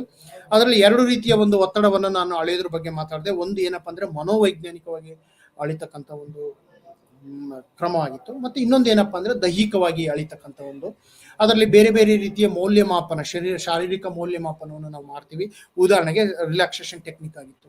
ಅದಾದ ನಂತರ ಅಡ್ರಿನಲ್ ಮತ್ತು ಕಾರ್ಟಿಸಲ್ ಏರಿಕೆ ಆಗ್ತಕ್ಕಂಥದ್ದು. ಇವು ಹಾರ್ಮೋನ್ಗಳು ಹೆಚ್ಚು ಒತ್ತಡಕ್ಕೊಳಗಾದಾಗ ಮೇಲಿನ ಎರಡು ಹಾರ್ಮೋನ್ಗಳು ಹೆಚ್ಚು ಉತ್ಪತ್ತಿ ಆಗ್ತಕ್ಕಂಥದ್ದು ಅಂತೇಳಿ. ಸೊ ಹಾಗಾಗಿ ಇದು ಒಂದು ನಮಗೆ ಬಹಳ ಮುಖ್ಯ. ರಕ್ತದೊತ್ತಡ ಮತ್ತು ತೀವ್ರ ಹೃದಯ ಬಡಿತ, ಸೊ ಇದು ನಮಗೆ ಬ್ಲಡ್ ಪ್ರೆಷರ್ಸ್ ಆಗ್ತಕ್ಕಂಥದ್ದು. ಈಗ ಫಿಸಿಯೋಲಜಿಕಲಿ ನಾವು ಮಾತಾಡುವಾಗ ಸೊ ಇದ್ರ ಬಗ್ಗೆ ಎಲ್ಲ ಕೂಡ ನಾನು ಹೇಳಿದೆ. ಎಪಿನೆಫ್ರಿನ್, ನಾರ್ ಎಪಿನೆಫ್ರಿನ್ ಬಗ್ಗೆನೂ ಕೂಡ ನಾನು ಹೇಳಿದೆ. ಮತ್ತೆ ಸೆಲ್ಫ್ ರಿಪೋರ್ಟಿಂಗ್ ಟೆಕ್ನಿಕ್ಸ್ ಅಂತಕ್ಕಂಥದ್ದು ಒಂದು ಮೆಥಡ್, ಸ್ಟ್ರೆಸ್ ಅನ್ನು ಮೆಜರ್ ಮಾಡುವಾಗ. ಚೆಕ್ ಲಿಸ್ಟ್ ಅಂತಕ್ಕಂಥದ್ದು ಬಹಳ ಮುಖ್ಯ. ಅದರ ಜೊತೆಗೆ ಸಂದರ್ಶನದ ಬಗ್ಗೆನೂ ಕೂಡ ನಾನು ಮಾಡಿದೆ. ಸೊ ಒಟ್ಟಾಗಿ ನಾವು ಹೇಳ್ಬೇಕಪ್ಪ ಅಂತ ಹೇಳಿದ್ರೆ, ಒತ್ತಡವನ್ನು ನಾವು ಎರಡು ರೀತಿಯಲ್ಲಿ ಮೆಜರ್ಮೆಂಟ್ ಮಾಡಬಹುದು. ಅದರಲ್ಲಿ ಬೇರೆ ಬೇರೆ ರೀತಿಯ ಒಂದು ಪರ್ಸೀವ್ಡ್ ಸ್ಟ್ರೆಸ್ ಸ್ಕೇಲ್, ಇವತ್ತು ಸ್ಕೇಲ್ಸ್ ಅನ್ನ ಡೆವಲಪ್ ಮಾಡಿದೀವಿ. ವೈಜ್ಞಾನಿಕವಾಗಿ, ಮನೋವೈಜ್ಞಾನಿಕವಾಗಿ ಅಳಿಬೇಕು ಅಂದ್ರೆ ಅದ್ರ ಜೊತೆಗೆ ನಾವು ಈ JPMR ಟೆಕ್ನಿಕ್ಸ್ ಇದೆ, ರಿಲ್ಯಾಕ್ಸೇಷನ್ ಟೆಕ್ನಿಕ್ಸ್ ಇದೆ, ಬಯೋ ಫೀಡ್ಬ್ಯಾಕ್ ಟೆಕ್ನಿಕ್ಸ್ ಇದೆ, ಮತ್ತೆ ಸಿಸ್ಟಮ್ಯಾಟಿಕ್ ಡಿಸೆನ್ಸಿಟೈಸೇಷನ್ ಟೆಕ್ನಿಕ್ಸ್ ಕೂಡ ಇದೆ. ಬೇರೆ ಬೇರೆ ರೀತಿಯ ಒಂದು ಥೆರಪೆಟಿಕ್ ಅಪ್ರೋಚ್ ಕೂಡ ಇದರಲ್ಲಿ ಬೆಳವಣಿಗೆ ಆಗಿದೆ ಅಂತ ಹೇಳಿ ನಾನು ಇವತ್ತಿನ ತರಗತಿಯನ್ನು ಮುಗಿಸ್ತಾ ಇದ್ದೀನಿ. ಮುಂದಿನ ತರಗತಿಯಲ್ಲಿ ನಾವು ಸ್ಟ್ರೆಸ್ಸಿನ ಇನ್ನೊಂದು ಆಯಾಮವನ್ನ ಅಧ್ಯಯನ ಮಾಡ್ತಾ ಇರ್ತೇವೆ. ನಮಸ್ಕಾರ.